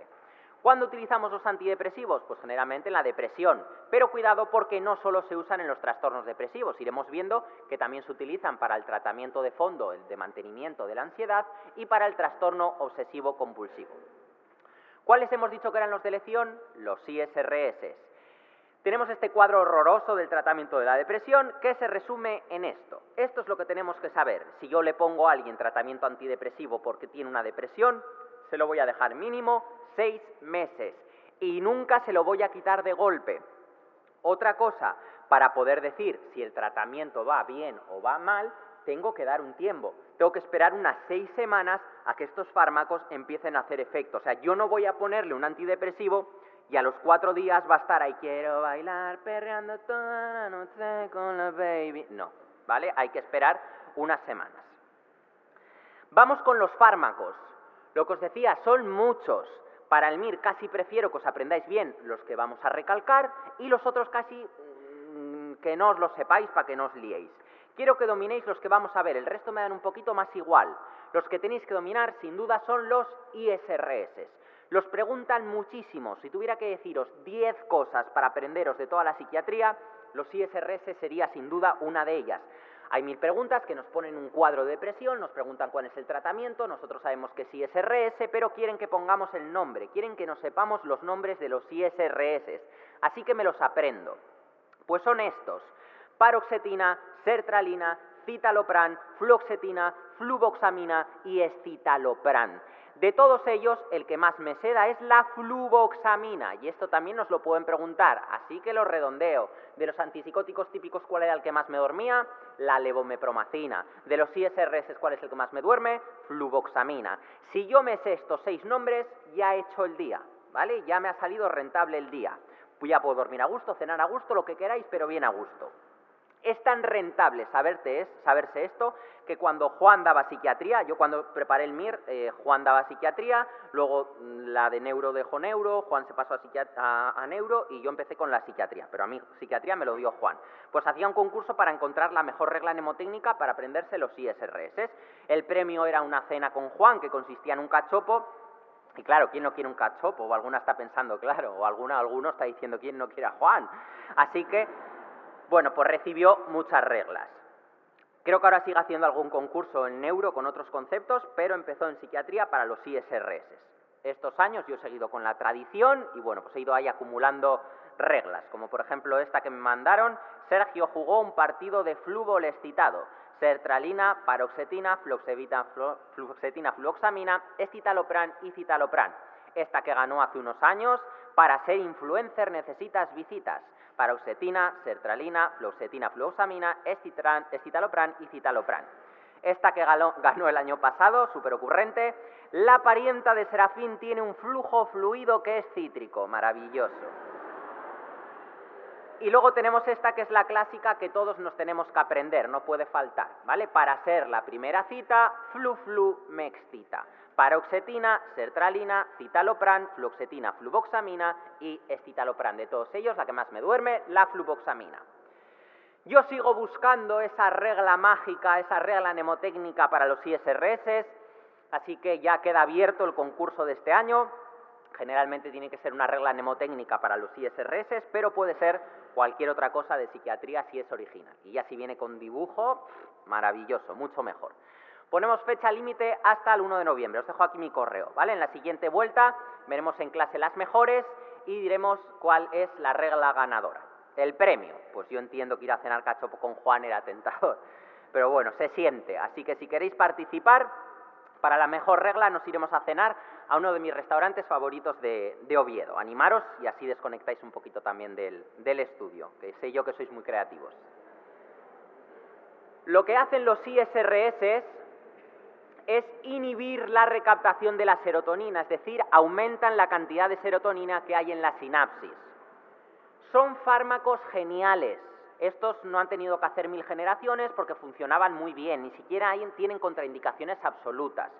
Como mucho me puede dar un poquito de insomnio, un poquito de molestia gastrointestinal al principio y en algunos casos ha visto algo de disfunción sexual, ¿no? Que para alguien que tiene depresión y toma esto, pues si empieza el soldadito a no levantarse, pues es lo que le faltaba para la depresión, pero bueno. En realidad sí que hay uno de los ISRS que puede dar efectos adversos graves, que es la paroxetina. Antes hemos dicho que la paroxetina puede dar acatisia, pero es que cuidadito que puede dar malformaciones cardíacas congénitas. Así que la paroxetina está prohibida en el embarazo. Tenemos otro grupo que son los primos de los ISRS, pero estos no inhiben solo la recaptación de la serotonina, sino que también inhiben la recaptación de la noradrenalina, y son la venlafaxina y la duloxetina. Como aumenta la noradrenalina, nos puede dar hipertensión grave y por eso están contraindicados en los pacientes cardiópatas graves. Cuidado, porque hace unos años salió un nuevo antidepresivo con un mecanismo novedoso que es la vortioxetina. La vortioxetina es un modulador de la transmisión serotoninérgica. ¿Qué quiere decir esto? Pues que además de inhibir la recaptación de la serotonina, como hacen los ISRS, también tienen efecto en los propios receptores de la serotonina, siendo agonista para unos y antagonista para otros receptores. Además, se ha visto, y esto es curioso, que incluso mejora la sintomatología cognitiva de los pacientes con depresión. Ojito, porque después veremos una pregunta del 2020 en el que ya metieron la vortioxetina de relleno en una de las preguntas, y que no me extrañaría que en los próximos años la vortioxetina sea la opción que busquen. Otro grupo que tenemos que conocer son los tricíclicos, son estos, tranquilos que para estos también tenemos una regla de vuestros compañeros de años anteriores. 2 amigos nórdicos desinteresados clonaron a mi prima Trini, doxepina, amitriptilina, nortriptilina, desipramina, clomipramina e imipramina. Son fármacos muy eficaces, lo que pasa es que tenían efectos secundarios y por eso se empezaron a utilizar menos cuando salieron los ISRS. Aún así, todavía hay algunas indicaciones en las que se prefieren los tricíclicos y estos días iremos viendo cuáles son. Pero lo que quiero que sepáis bien son los efectos adversos. Son también inhibidores de la recaptación de la serotonina, pero como son de los guarros, de paso se llevan otros receptores por medio como hacían los neurolépticos de primera generación. Fijaros que son los mismos receptores. Entonces, como son antagonistas para los histaminérgicos, me van a dar somnolencia, puedo aumentar algo de peso, bloquea los receptores muscarínicos, entonces voy a estar con efecto anticolinérgico, voy a estar con estreñimiento, con retención urinaria, con visión borrosa y como lo bloquean los receptores alfa-1, puede dar hipotensión ortoestática. También es típico de los tricíclicos el alargamiento de QT en el electro y el aplanamiento en la onda T. Y en muchas preguntas quieren que sepamos la relación entre las náuseas, los vómitos y los tricíclicos, ¿vale? Los tricíclicos pueden dar náuseas y vómitos. Entonces, ¿a quién no le puedo dar un tricíclico? Pues teniendo en cuenta estos efectos adversos, no se lo voy a dar a un cardiópata grave, no se lo voy a dar a un varón con hipertrofia de próstata, porque si ya le costaba orinar, pues no va a mear, glaucoma de ángulo cerrado, embarazadas en el primer trimestre y luego personas con riesgo de suicidio, porque son fármacos con los que te puedes intoxicar y te pueden llevar a la muerte. O sea que yo sé que si mi paciente tiene riesgo de suicidio, no le voy a dar el arma, no le voy a dar este fármaco con el que se puede matar fácilmente. Esto también quiero que lo sepáis, cuando alguien se intoxica por tricíclicos pueden aparecer 3 cosas: arritmias por el alargamiento del QT, convulsiones y signos anticolinérgicos como la midriasis. Acordaros, midriasis y miosis, midriasis nombre más grande, pupilas grandes, miosis nombre más pequeñito, pupilas más pequeñas. ¿Qué voy a hacer si me viene un paciente a urgencias con síntomas porque se ha tomado una caja o 2 cajas de amitriptilina? Lo primero, vía aérea y monitorización, porque si empieza con bajo nivel de consciencia o con convulsiones, hay que asegurar la respiración, lo primero. Si hay crisis, acordaros del diazepam. Primero tenemos que darle benzodiazepinas en el momento agudo, es lo que antes lo va a cortar. ¿Cómo hipoventilan? Estos es típico que estén con acidosis, por lo tanto les podemos dar bicarbonato.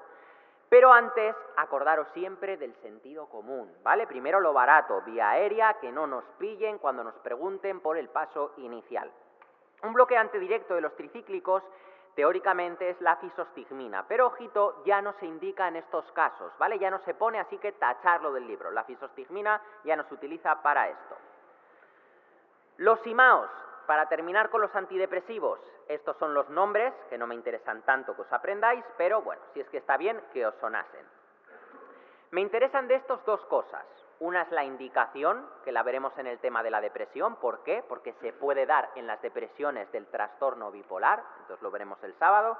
Y luego también tiene un montón de efectos secundarios, pero el que quiero que recordéis son las crisis hipertensivas. ¿Qué hacen los IMAOs? Son inhibidores de la monoaminoxidasa. Entonces, ¿qué va a pasar? Que va a aumentar la monoamina del sistema simpático. Entonces, si suben las aminas, va a subir la tensión por las nubes. Y esto es más probable que pase si juntas el IMAO con otro fármaco que tenga acción parecida, como por ejemplo antidepresivos o un antibiótico para gram positivos, que ya sabéis cuál es el linezolid, ¿vale? No lo podemos mezclar con linezolid.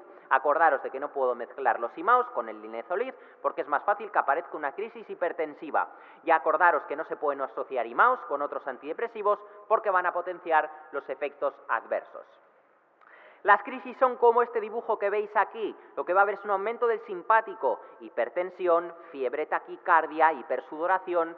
Para evitar estas crisis, los pacientes que toman IMAOs también tienen que evitar varios alimentos como quesos, patés, ahumados, cervezas. ¿Por qué? Porque estos fármacos son ricos en tiramina.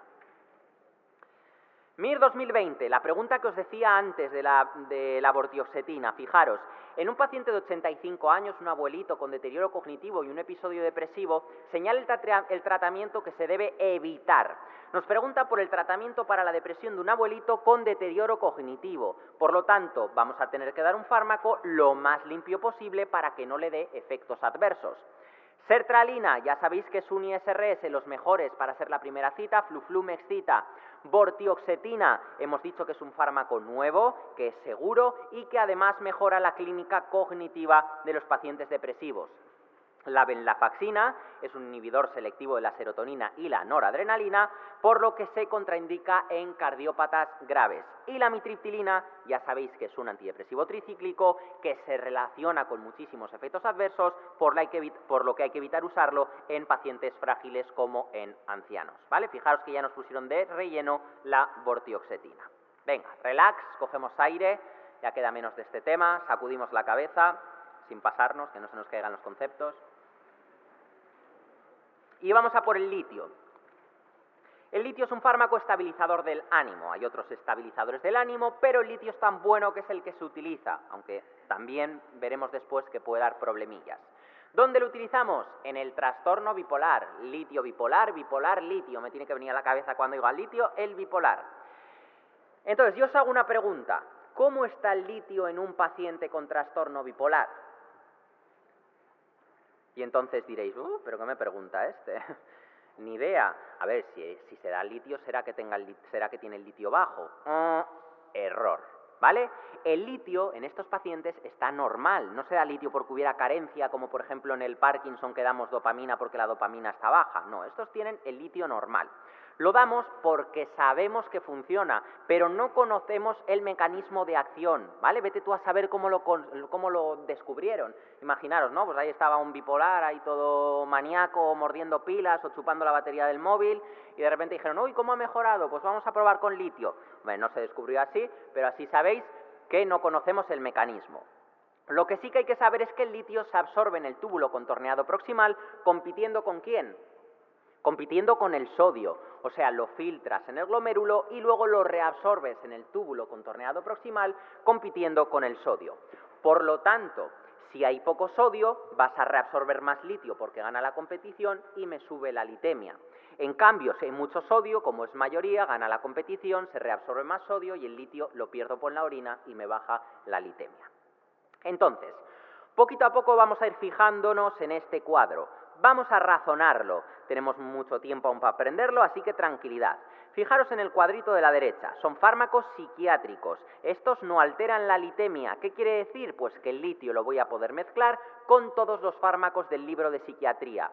Luego saber que el litio es teratógeno. Entonces está guay que las pacientes que toman litio lo puedan mezclar con anticonceptivos orales y así no se quedan embarazadas y no tienen bebés con 4 ojos, ¿vale? Porque los anticonceptivos orales no alteran la litemia. Lo demás seguro que os suena de nefro. Quedaros con que las cosas que bajan el sodio, como la dieta baja en sal, sube el litio, y las cosas que suben el sodio, como las dietas ricas en sal, van a bajar el litio. De momento con esto, más que de sobra, ¿vale? No os preocupéis, que aún nos queda tiempo para ir grabándolo a fuego. Recordar que en los pacientes que toman litio hay que hacer controles. ¿Controles de qué? Pues controles de la litemia, del riñón, del tiroides, el electro. ¿Por qué? Porque son las cosas que se carga el litio. Yo sé que lo de recordar cifras decimos que es un coñazo, pero en estos hay que hacer un esfuerzo, ¿vale? Tenemos que saber que la dosis terapéutica de litio es de 0,6 a 1,2, ¿vale? Me acuerdo del 0,6, el doble justo 1,2. El que avisa no es traidor, esto os lo van a preguntar. Dosis terapéutica de litio de 0,6 a 1,2, por encima de 1,5, ojito que el litio va a ser tóxico. ¿Cuáles son los efectos adversos del litio? Por un lado es teratógeno, ya lo hemos dicho, puede provocar el síndrome de Epstein, en el que aparece una malformación de la válvula tricuspidea. Pero ¿cuáles son los efectos adversos más frecuentes del litio? Pues lo más frecuente es el temblor fino y las molestias gastrointestinales.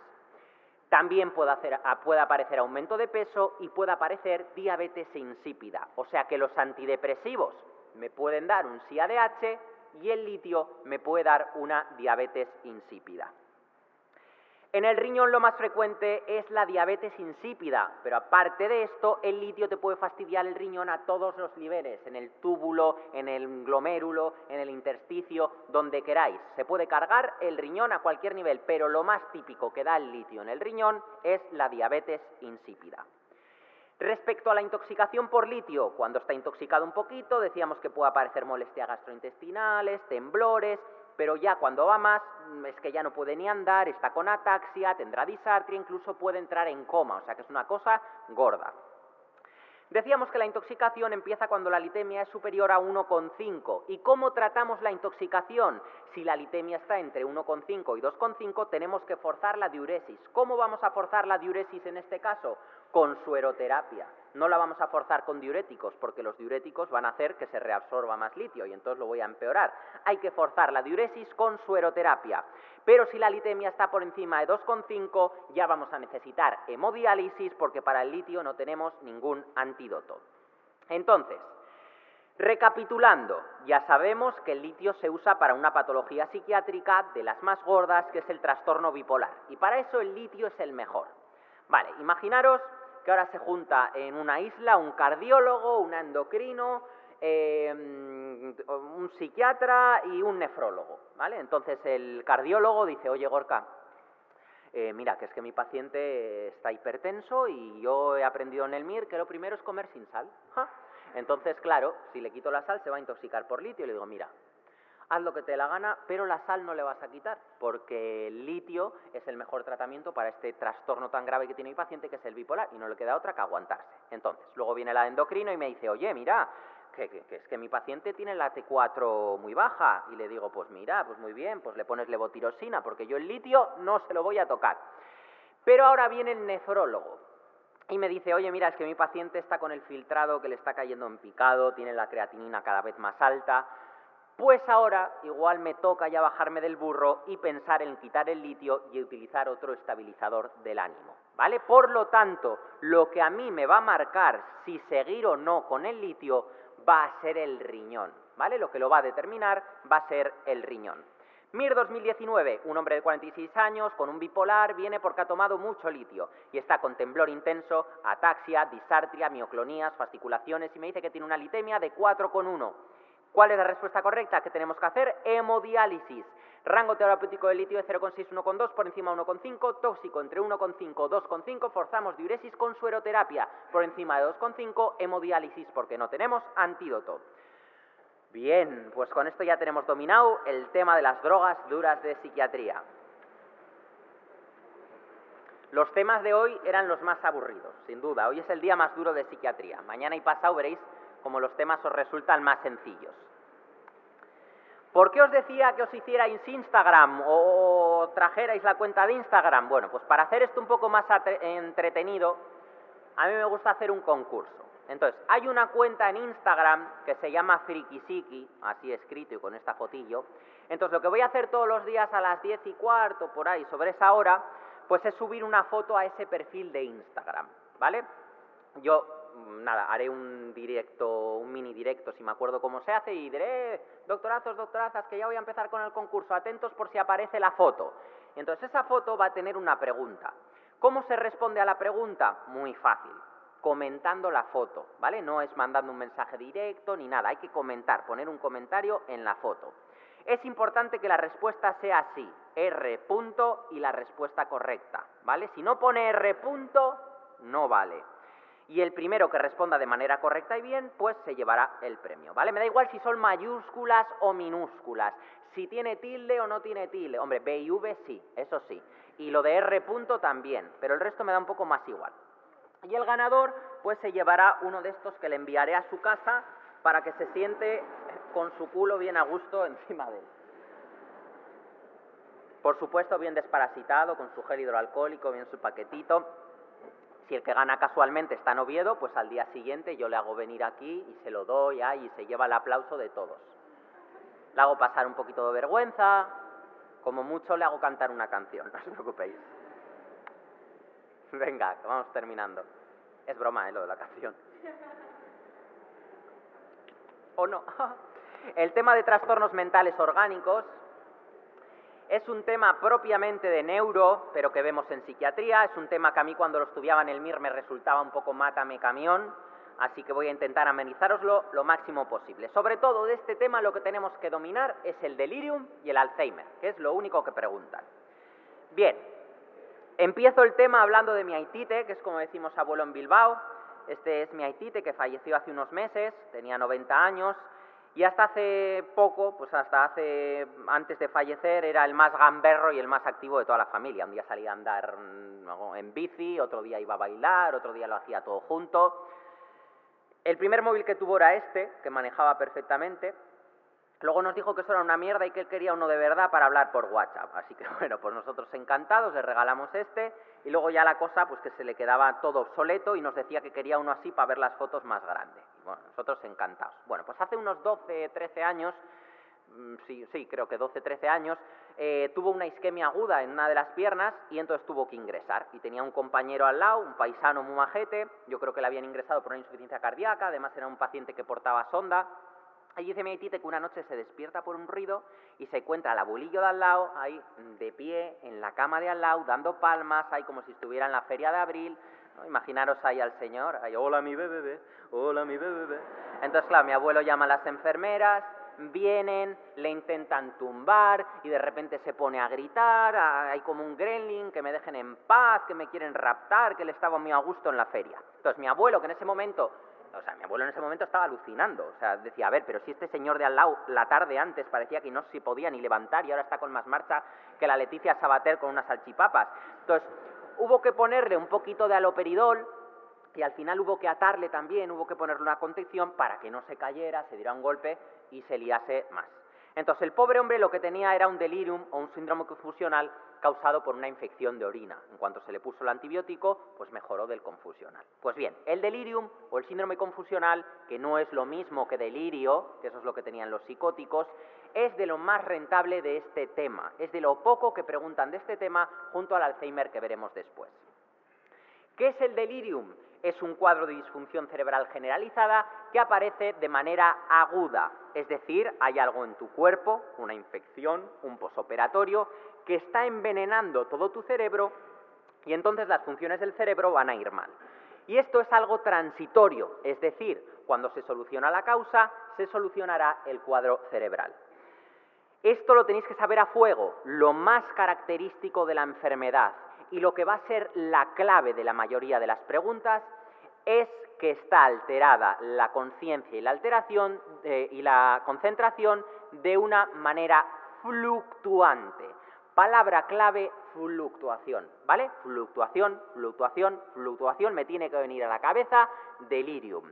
¿Qué es fluctuación de la consciencia? Pues como el compañero de mi abuelo, que a las 5 estaba adormilado y a las 2 de la mañana estaba ahí dando palmas encima de la cama. La consciencia va fluctuando. Otra cosa es la atención.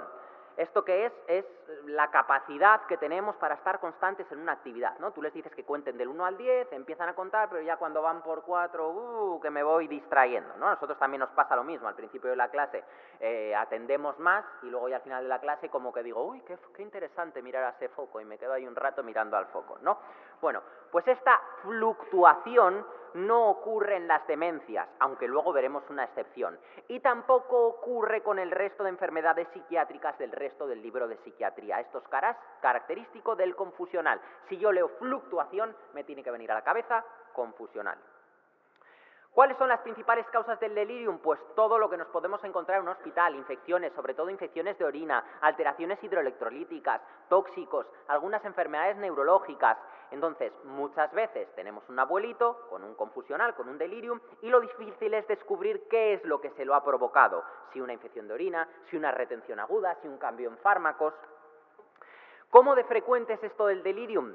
Súper frecuente. ¿A quién le pasa? Sobre todo a la gente más débil, a los abuelitos. La edad es el factor de riesgo más importante. Fijaros que ocurre hasta en el 50% de los abuelitos mayores de 65 años que ingresan en el hospital. Más del 50% de los casos de los pacientes mayores de 65 años que ingresan. O sea, es una barbaridad. ¿Factores de riesgo? Pues el deterioro cognitivo o un daño cerebral previo, un ictus, enfermedades degenerativas, esto son factores de riesgo importantes.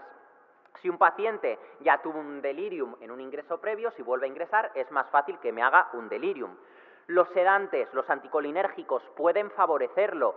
¿Por qué los anticolinérgicos? Después veremos que en el Alzheimer la acetilcolina está baja. Entonces, si damos a un abuelito fármacos que le bajan la acetilcolina, les podemos alzheimerizar, ¿vale? Esto ya lo hemos visto antes y nos puede dar más fácilmente un delirium.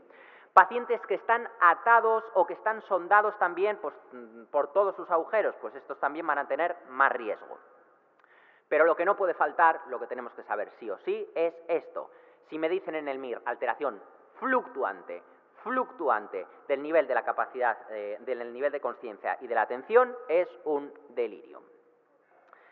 Todos estos son los síntomas que pueden aparecer. Seguro que habéis visto algún paciente con delirium en el hospital de prácticas y si no, os lo imagináis. No hace falta aprenderos toda la lista. Es una persona que no sabe dónde está, que puede tener alucinaciones visuales, van a ser visuales, que cambia el ritmo sueño-vigilia, está despierto por la noche, adormilado por el día, es típico el empeoramiento vespertino, es decir, al atardecer por la noche, estará inquieto, pegando al enfermero, escupiendo al médico, con pensamientos delirantes. ¿Y cómo va a estar cuando le curemos la infección o lo que se lo está causando? Pues va a estar bien y la mayoría de las veces no va a recordar lo que le ha pasado. Bueno, pues todas estas cosas ya las han preguntado en el MIR, ¿vale? No me lo tengo que aprender como un listado. Os aprendéis el caso y punto. Paciente con nivel fluctuante de la consciencia y de la atención, desorientación y alucinaciones, y nos dice que es algo agudo. ¿Qué es esto? Es un delirium, un confusional. ¿Cómo evoluciona esto del confusional? Pues es un paciente que está normal, que ingresa, le pasa cualquier cosa de las que hemos dicho antes, por ejemplo una infección de orina, y entonces va como un tío vivo, para arriba, para abajo, luego majito, luego me duermo, luego te escupo, pero me solucionan la causa principal y vuelvo a mi situación, ¿vale? Esto es lo que decíamos al principio de la clase.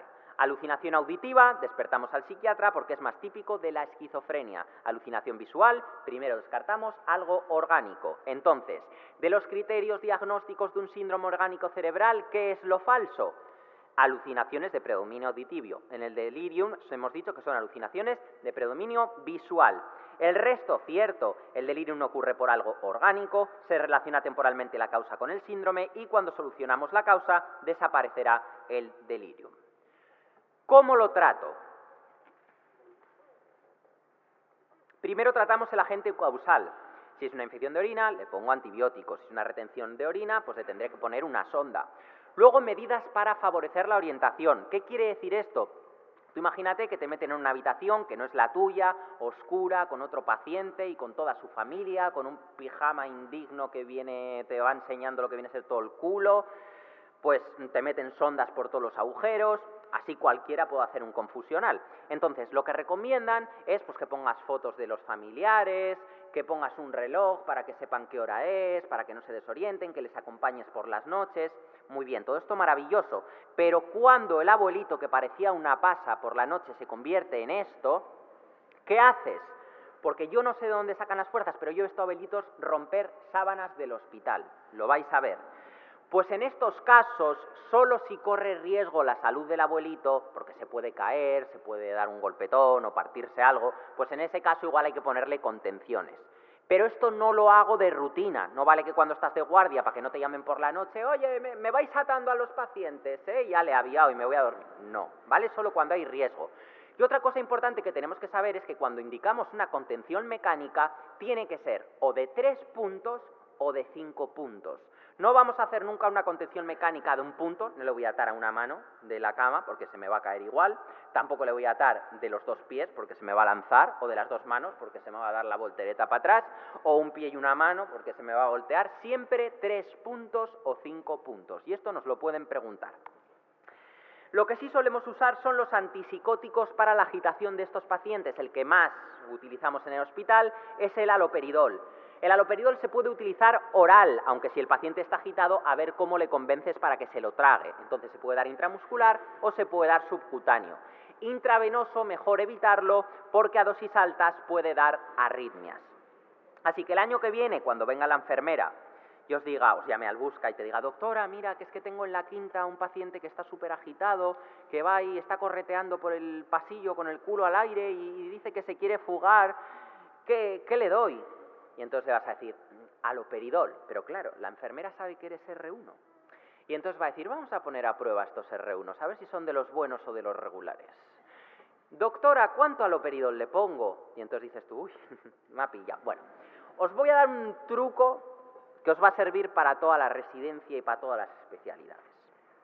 Si no sabemos la dosis, pues a ver, los fármacos los suelen poner en ampollitas. ¿Cómo son las ampollitas de grandes? Pues generalmente la dosis que se suele poner. Si te da un poquito de miedo, pues le dices media ampollita. Y si no es suficiente a la media hora, pues la ampolla entera. Y zas, en toda la boca, ya le callas a la enfermera, sabe que eres un residente decente y ya no te vuelve a molestar por la noche, ¿vale? Os reís, pero yo en mi hospital he visto más de una vez en los tratamientos de los pacientes lo de la media ampollita, la ampollita entera. Y luego cuando les he visto digo, tú lo hiciste en Mirasturias, sí, tal. Veréis que lo haréis. Bueno, otra alternativa para el delirium es la quetiapina. Y en las últimas guías es lo que recomiendan. El problema de la quetiapina es que la quetiapina solo hay oral. Si yo tengo un paciente con un delirium y además tiene Parkinson, ¿qué le voy a dar? ¿Haloperidol o quetiapina? Pues quetiapina mejor, ¿no? ¿Por qué? Porque el haloperidol le va a empeorar su Parkinson, ¿vale? Nos lo pueden preguntar, de hecho ya nos lo han preguntado. MIR 2018. Pregunta típica que no falta ningún año. Abuelete de 79 años que vive en residencia, le traen al hospital, empieza a desorientarse, se pone agitado, otras veces somnoliento. ¿Qué es esto? Un delirium. ¿Y qué es lo que tengo que saber del delirium sí o sí? Que lo más característico es la fluctuación del nivel de conciencia y de la atención. Esto no lo podemos fallar y por si no había quedado claro, otra vez MIR 2019, varón de 92 años diagnosticado de pielonefritis hace 24 horas que comienza con alucinaciones visuales, discurso incoherente, inquietud psicomotriz. ¿Qué es esto? Un delirio en un paciente mayor con una infección grave. Pues sale, al que me falle esto lo machaco y con esto terminamos el delirium. Lo último de la clase de hoy, las demencias. ¿Qué significa tener una demencia? ¿Qué se tiene que cumplir para que yo te diagnostique de una demencia? Por un lado, pues tienes que tener varias funciones del cerebro fastidiadas, la memoria, el comportamiento, el lenguaje, la mezcla de ellas que tú quieras. Antes, para que pudieras diagnosticar a alguien de demencia, la memoria tenía que estar alterada sí o sí. Ahora se ha visto que no es necesario que esté alterada obligatoriamente. Por otro lado, tiene que ser algo progresivo, no es como el delirium, que era algo agudo y fluctuante, no es algo que me dé un día de manera aguda, es algo que va apareciendo lentamente de manera progresiva. Y que sepáis que en las demencias la atención está normal, estos pacientes tienen la atención normal. Luego también tienen que impedir hacer una vida normal, no eres capaz de realizar las actividades básicas de la vida diaria. Pues bien, cuando cumple estos criterios podemos decir que nuestro paciente tiene una demencia. ¿Qué cosas nos causan demencia? Cualquier cosa que dañe el cerebro. Por un lado tenemos causas no degenerativas, causas vasculares, un ictus, tóxicos, enfermedades carenciales, metabólicas, infecciones, hidrocefalia normotensiva, una pedrada en el recreo, lo que queráis. Y luego tenemos las causas degenerativas, que son las que nos interesan a nosotros en este tema. ¿Qué tienen en común las causas degenerativas? Pues que hay unas proteínas del cerebro que se juntan, se agregan, forman pegotes y esos pegotes se van cargando las neuronas, van matando las neuronas y dependiendo dónde vaya perdiendo neuronas voy a tener unos síntomas u otros, voy a tener una demencia u otra y son estas que vamos a ir viendo ahora. La más frecuente globalmente ya sabéis que es el Alzheimer, es la más frecuente en general porque hay muchos abuelitos. Si lo dividimos por edades, el menor es de 65 años, sobre todo veremos demencia frontotemporal y demencia por cuerpos de Lewy. En cambio, el mayor es de 65 años, veremos demencia vascular y sobre todo Alzheimer, que su prevalencia se va multiplicando con la edad. Ojo, también pueden aparecer las dos a la vez, que es lo que se llama la demencia mixta. La edad es súper importante cuando nos pregunten por la demencia. Cuando a mí me empiezan a soltar un rollo, una chapa de un paciente con clínica de demencia, lo primero que tengo que redondear es la edad. Cuando me preguntan por un Alzheimer, nos hablarán de un paciente de unos 80, 80 y pico años. Cuando no quieran que contestemos a Alzheimer, cuando no sean Alzheimer, nos pondrán un paciente más joven, de unos 65, 70 años. Así que lo primero que nos tenemos que fijar es en la edad. Esto ya es un poquito nivel pro, se puede sobrevivir sin esto, se puede sacar un numerazo en el MIR sin esto, pero es bastante fácil de recordar. Que en el Alzheimer se acumula beta-amiloide, seguro que también lo sabe vuestro hermano pequeño que ni siquiera estudia medicina. Lo de la demencia frontotemporal ya es un poquito más difícil, aquí tenemos que saber que se acumula tau. Si sabéis que en el Parkinson se acumula alfa-sinucleína, sabéis que en la demencia de cuerpos de Lewy también se acumula alfa-sinucleína. ¿Por qué? Porque igual que cuando oigo neurosis me viene a la cabeza ansiedad, cuando oigo litio me viene bipolar a la cabeza, pues cuando oigo Lewy me tiene que venir a la cabeza Parkinson. Cuando oigo Lewy me viene Parkinson. El Lewy es como el Parkinson, pero que empieza por la demencia en vez de por lo motor. La enfermedad de Creutzfeldt-Jakob es la típica de las vacas locas, esta sabéis que es por un prión. Y entonces si tú miras estos cerebros al microscopio, ¿qué es lo que vas a ver? Pues en el Alzheimer, placas de amiloide y ovillos neurofibrilares dentro de las células. En la demencia por cuerpos de Lewy, fácil, vamos a ver cuerpos de Lewy. En la enfermedad de Creutzfeldt-Jakob, la encefalopatía espongiforme, se nos queda el cerebro lleno de agujeros, como si fuera una esponja, un queso gruyère. La difícil vuelve a ser la demencia frontotemporal. La demencia frontotemporal, la del tau, tiene una variante que se llama enfermedad de Pick. Y así nos acordamos que lo que tiene son los cuerpos de Pick, los cuerpos de Picky-Picky, ¿vale? Los cuerpos de Pick es la de la demencia frontotemporal, la del tau. Aprenderos esas tres cosas y así ya lo tenéis dominado. Entonces, yo tengo una enfermedad que me fastidia las neuronas del cerebro. Dependiendo la zona del cerebro donde esté perdiendo neuronas, voy a tener un cuadro u otro, voy a tener una demencia u otra. Ya sabéis de neuro que cada parte del córtex del cerebro sirve para una función. El córtex del lóbulo frontal para una cosa, el del temporal para otra cosa. Por ejemplo, en la corteza de alrededor de la cisura de Silvio, que coge parte del frontal, temporal y parietal, están las zonas del lenguaje de Broca y Wernicke. Entonces, las demencias que empiezan afectando el hemisferio dominante en su inicio en esta región, pues darán un cuadro de afasia progresiva. En la parte del delante del cerebro que tenemos, nuestra personalidad, cómo nos comportamos, lo que somos. Por eso cuando alguien está desinhibido, decimos que está desfrontalizado. Entonces, cuando hay una demencia que afecta a esta zona del cerebro, pues puede cambiar la personalidad del paciente, puede desinhibirse que da gusto. Yo me acuerdo de haber tenido una paciente de casi 90 años en interna, ingresada, que cada vez que iba a ver la habitación me hacía así. Y yo, a ver, señora, por favor, que es que me daba miedo ir a verla. Me decía, ¡ay, si yo tuviera 20 años menos! Y yo, señora, si usted tuviera 20 años menos serían 70 y yo tengo 30. Entonces, de verdad, la gente se pone súper desinhibida. En la zona parietal, ¿qué tenemos? Pues tenemos el centro de interpretación. ¿Esto qué quiere decir?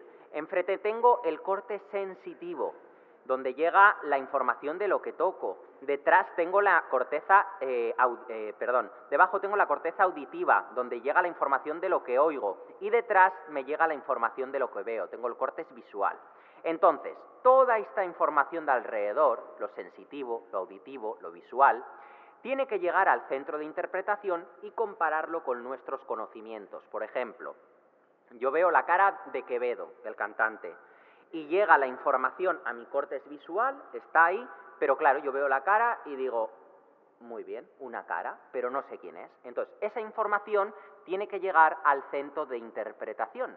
Entonces, en el centro de interpretación lo compara con todas las caras que yo tengo guardadas y entonces digo, ah, vale, es Quevedo, y entonces lo relaciono, ¿vale? Y así con todas las cosas, con las calles, con los sonidos, con las sensaciones.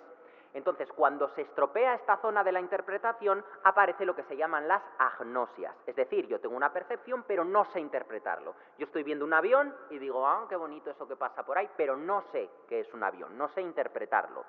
Y luego también, si se daña esa zona, pueden aparecer apraxias. Esto es, que pierdo la capacidad de hacer cosas que yo ya sabía hacer, como vestirme o utilizar los cubiertos. Ya sabéis que no toda la corteza está a la vista. Si hacemos un corte, una loncha en el cerebro y quitamos la tapa, vemos que hay otras partes del córtex que están más escondidas. En la zona más medial del córtex del lóbulo temporal tenemos el hipocampo, tenemos la secretaria. Ya sabéis, ya habéis visto en el capítulo de las amnesias, que el hipocampo es el encargado de la memoria reciente y es el que se encarga de almacenar los recuerdos. Entonces, cuando la demencia empieza por aquí, como pasa en el Alzheimer, se afectará la memoria, ¿vale? No siempre las demencias afectan a la corteza, que es donde están los cuerpos de las neuronas, la sustancia gris, ¿vale? Sería esto. También puede empezar afectándose la sustancia blanca, que es por donde pasan los cables de las neuronas. Entonces, en estas demencias no se van a dañar funciones corticales, no aparece clínica cortical como afasia, aprasia, agnosia. En estas demencias subcorticales lo que va a aparecer que es lentitud, apatía, alteraciones motoras. ¿Por qué? Porque lo que se fastidian son los cables de las neuronas. Entonces van lentos. Son las que llamo yo demencias caracol. ¿Por qué? Porque el caracol va debajo de la corteza, va subcortical y como camina, lento. Así me acuerdo que las demencias subcorticales son las que el paciente va lento. Y son estas tres: Lewy, demencia muscular, e hidrocefalia normotensiva. Bien, pues vamos por la que tenemos que dominar, que es el Alzheimer. Esta es una imagen de un cómic que se llama Arrugas, que es de un autor español que se llama Paco Roca. Es un cómic, nada, tardas 15 minutos en leértelo y si te da pereza incluso han hecho una película. Cuenta la historia de un banquero que se muere su mujer y como los hijos no lo pueden cuidar, pues lo llevan a una residencia y van contando su vida en la residencia. Y habla pues de la gente que vive allí, que es gente con demencias diferentes. Bueno, la verdad que está chulo. Entonces, lo que tenéis que saber para las preguntas de SMIR es con qué síntomas empieza el Alzheimer. Lo primero que aparece es una alteración de la memoria. Primero se empiezan a olvidar de las cosas recientes, no se acuerdan de lo que han hecho esta mañana y por eso están con ese lenguaje reiterativo, están preguntando todo el rato lo mismo. Luego, en fases más avanzadas, incluso pueden perder los recuerdos más lejanos. Cuando la enfermedad ya va avanzando, se suele alterar esa zona que decíamos de la interpretación. Entonces estos pacientes empiezan a relacionar mal las cosas que vienen de fuera, empiezan con agnosias y esto les lleva a desorientarse e incluso a perderse. También suele pasar que cosas que sabían hacer, manejar los cubiertos, vestirse, pues se les olvida, empiezan con apraxias. Y si se altera el lado dominante, pues tienen problemas de lenguaje. Cuando ya han pasado años, pueden aparecer otros síntomas. En Alzheimer muy evolucionados, pero de años de evolución, pueden aparecer delirios, alucinaciones, agresividad, problemas para tragar. Y ya en fase terminal, estos pacientes suelen fallecer por infecciones a los 10 años más o menos de empezar con la clínica. Pero ojo, estos síntomas que os digo de alucinaciones, de agresividad, empiezan muy tarde, años después. Si me meten una pregunta de un paciente que estaba bien y en unos meses empieza con alucinaciones y delirios, esto no va a ser un Alzheimer, ¿vale? Será otra cosa, pero no un Alzheimer. El Alzheimer lo que empieza es con alteración de la memoria. Ejemplos del cómic. Primero empiezan con alteraciones de la memoria. Aquí vemos a Manolo, que está jugando al bingo en la residencia, y dicen, ha salido el 20. Y dice, ah, qué bien, el 20. Y de repente dice, ¿cuándo había salido el 20, Manolo? ¡Ay, el 20, qué bien, lo tengo! Luego ya se empieza a extender la enfermedad a la zona parietal de la interpretación. Entonces le dan la pelota, la ven su cerebro, pero no sabe interpretar lo que es. Tiene una agnosia visual. Se despierta el nieto, le ve afeitándose a las 4 de la mañana y le dice, pero abuelo, ¿qué haces afeitándote a las 4 de la mañana? Y le dice, que me voy a trabajar. Como tienen amnesia, pero conservan la memoria remota, piensan que siguen viviendo en esa época. Incluso es típico que se confundan y piensen que su hija es su mujer, porque ellos tienen el recuerdo de la mujer de cuando era joven. Apraxia, comienzan a perder facultades que antes dominaban, a vestirse mal, a manejar mal los cubiertos. Como tienen dificultad para interpretar las cosas, se pueden perder. Y luego ya, cuando llevan bastante tiempo de evolución, años, es cuando empiezan con alucinaciones, delirios, agresividad, empiezan a ser totalmente dependientes y finalmente fallecen generalmente por una infección a los 10 años. ¿Cuál es el factor de riesgo más importante para el Alzheimer? La edad. Cuanto más mayor, más riesgo. En los ancianos, por cada 5 años que pasa, se duplica la prevalencia. Las mujeres, como viven más tiempo, pues tienen más riesgo. Ojito, porque la diabetes multiplica por 3 el riesgo de Alzheimer. Esto es reciente en el Harrison y podría ser una pregunta interesante. El resto me la piqui, así que no os liéis. Si yo tengo una enfermedad con Alzheimer, ¿tengo más riesgo de padecer Alzheimer? Sí, 2,5 veces más. No es una genética mendeliana, forman parte muchos genes, pero sí, tengo más riesgo. Respecto al tratamiento, lo más importante, las medidas generales y el tratamiento sintomático. Orientar a los cuidadores, llevar al paciente a centros de día especializados, los estímulos cognitivos, el tratamiento para la ansiedad, para la depresión, los síntomas psicóticos. Obviamente, si un paciente con Alzheimer está con síntomas psicóticos, pues le tendré que poner ¿qué? Un antipsicótico. Y si en cambio está con mucha ansiedad, pues le daré un ansiolítico, le daré algo para quitarle la ansiedad. También hay tratamientos farmacológicos específicos, pero que no son ninguna panacea, salieron ya hace mucho tiempo y casi no lo preguntan. Por un lado tenemos los IACES, que son los inhibidores de la acetilcolinesterasa, lo que hacen es aumentar la acetilcolina. Estos fármacos ya sabéis que no te curan, no devuelven al paciente a su situación basal, lo que hacen es enlentecer un poquito la progresión y mejorar el comportamiento de estos pacientes. Son donepezilo, ribastimina y galantamina. También tenemos memantina, que va por otra vía, lo reservamos para casos más graves, pero tampoco es ninguna alegría de la huerta. Como novedad expuse el aducanumab. Esto podría caer. Existe un fármaco que se ha aprobado recientemente para el Alzheimer, que aún hay alguna duda de si funciona o no, pero ya está comercializado y es el aducanumab. Se está viendo que este fármaco reduce la placa beta-amiloide. Se come el beta-amiloide y en Alzheimer precoces se está viendo que incluso podría mejorar la enfermedad. No es que solo lo enlentezca, sino que puede mejorar la enfermedad. Simplemente quiero que sepáis que existe y ya os iré actualizando sobre lo que dicen de este fármaco. De hecho, hace 3-4 días también en las noticias sacaron un estudio de células madre para tratar el Alzheimer, que se está viendo cómo va. De momento no se ha publicado nada, así que bueno, si hay alguna novedad ya os lo iré contando, pero de momento nada, como si no supierais nada. Pregunta del MIR 2019. ¿Qué le vamos a poner a un paciente con Alzheimer que empieza con síntomas psicóticos?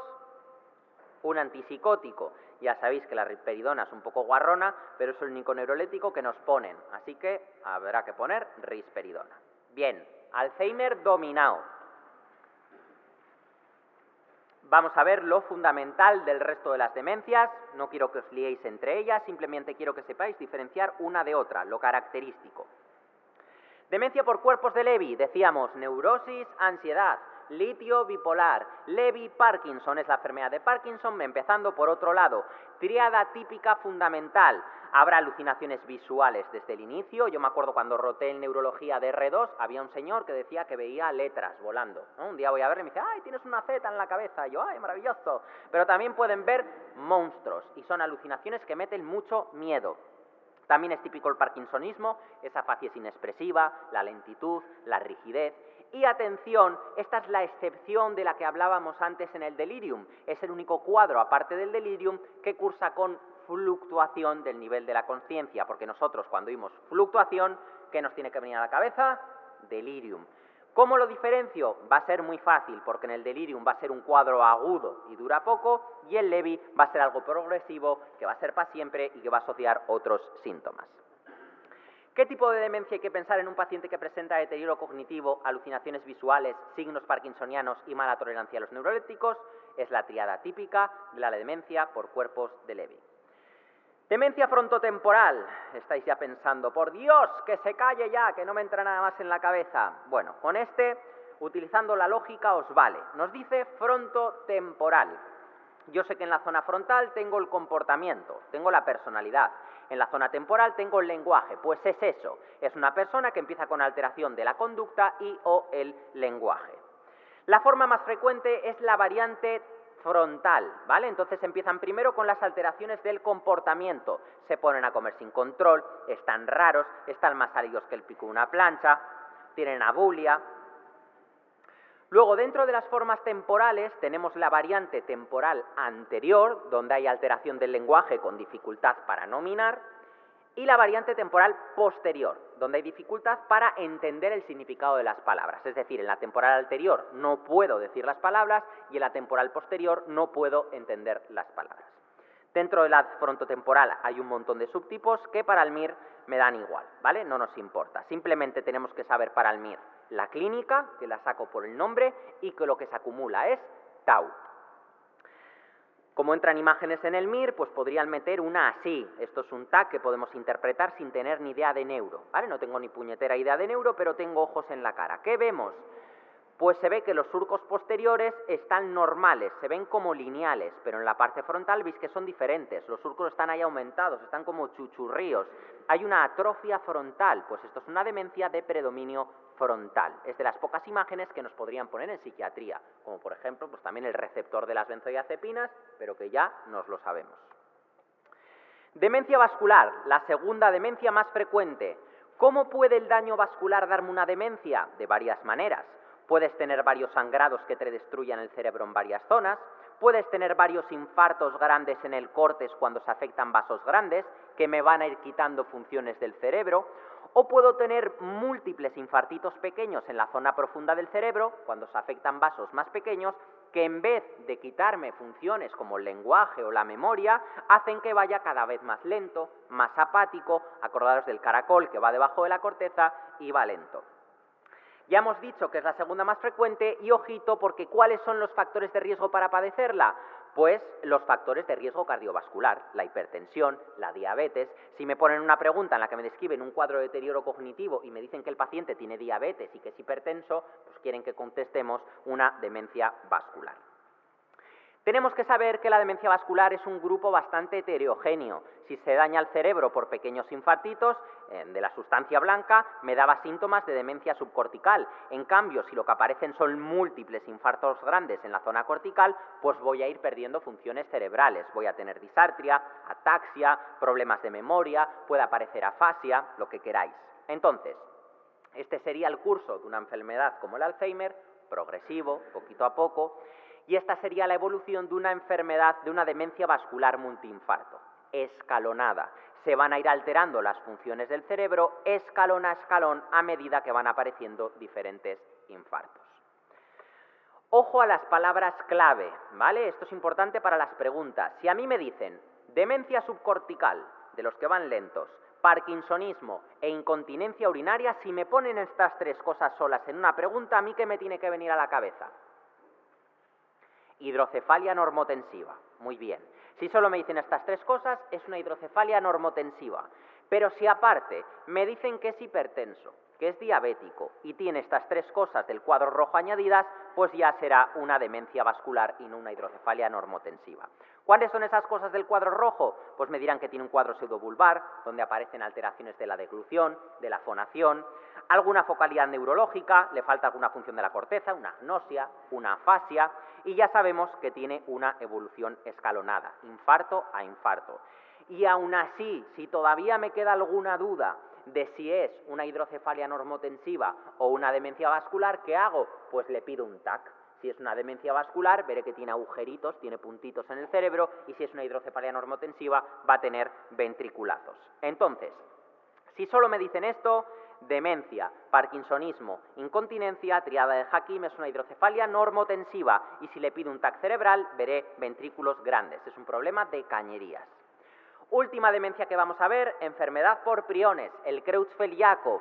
¿Qué es lo que pasa? Hay una proteína anormal, que es un prión, y le convence a una proteína normal que cambie su configuración y se convierta en anormal como ella. Entonces estas proteínas forman un pegote y se van cargando las neuronas. Este prión se puede adquirir de maneras diferentes. Puede ser de manera espontánea, puede ser heredado o también puede ser porque me lo coma, como ocurría en la enfermedad de las vacas locas. 3 cosas que tengo que saber del Creutzfeldt-Jakob, que es muy rápida, es muy veloz, los pacientes se mueren en pocos meses, o sea que si me dicen años en una pregunta no puede ser esta enfermedad, y en las preguntas siempre van a decir algo de mioclonías o ataxia. Y además, cuando comienzan, suelen tener alteraciones de la conducta. Ya sabemos todas las demencias, en esta imagen se resumen todas las demencias, podemos sacar todas las preguntas. Repasamos, primero hay 2 tipos de demencias, en unas afecta la corteza y perdemos funciones del cerebro y en otras afecta la sustancia subcortical y vamos a ir más lentos. Las subcorticales son las 3 de abajo, hidrocefalia normotensiva, Lewy y vascular. Si solo me dicen demencia, parkinsonismo o incontinencia, es la triada de Hakim de la hidrocefalia normotensiva y en el TAC veré ventriculazos. Si me dicen alucinación visual, parkinsonismo y fluctuación de la conciencia, es un Lewy. Y si me dicen que tiene factores de riesgo vascular, que es hipertenso, que es diabético, que tiene un cuadro pseudobulbar, un curso escalonado y alguna focalidad neurológica, es una demencia vascular. Y luego tenemos las 3 corticales. Alzheimer nos pondrán un abuelillo de unos 80 años o mayor que empieza a perder la memoria, más adelante con alteración del lenguaje, con aprasia, tardíamente, años después, pueden aparecer alucinaciones, agitación y finalmente fallecían por infecciones. Si tiene alteraciones frontales de la conducta o alteraciones temporales del lenguaje, demencia frontotemporal es la acumula tau, la de los cuerpos de Pick. Y si me dicen paciente más joven que los otros con un curso muy rápido, muy veloz, ataxia y mioclonías, enfermedad de Creutzfeldt-Jakob. ¿Vale? Con esto terminamos el tema 3. Este ha sido de verdad el día más duro de los 3 de psiquiatría. Mañana y pasado yo creo que son clases más amenas. Ahora a descansar, a cargar esas pilas. Doctorazos, doctorazas, hasta mañana, besitos.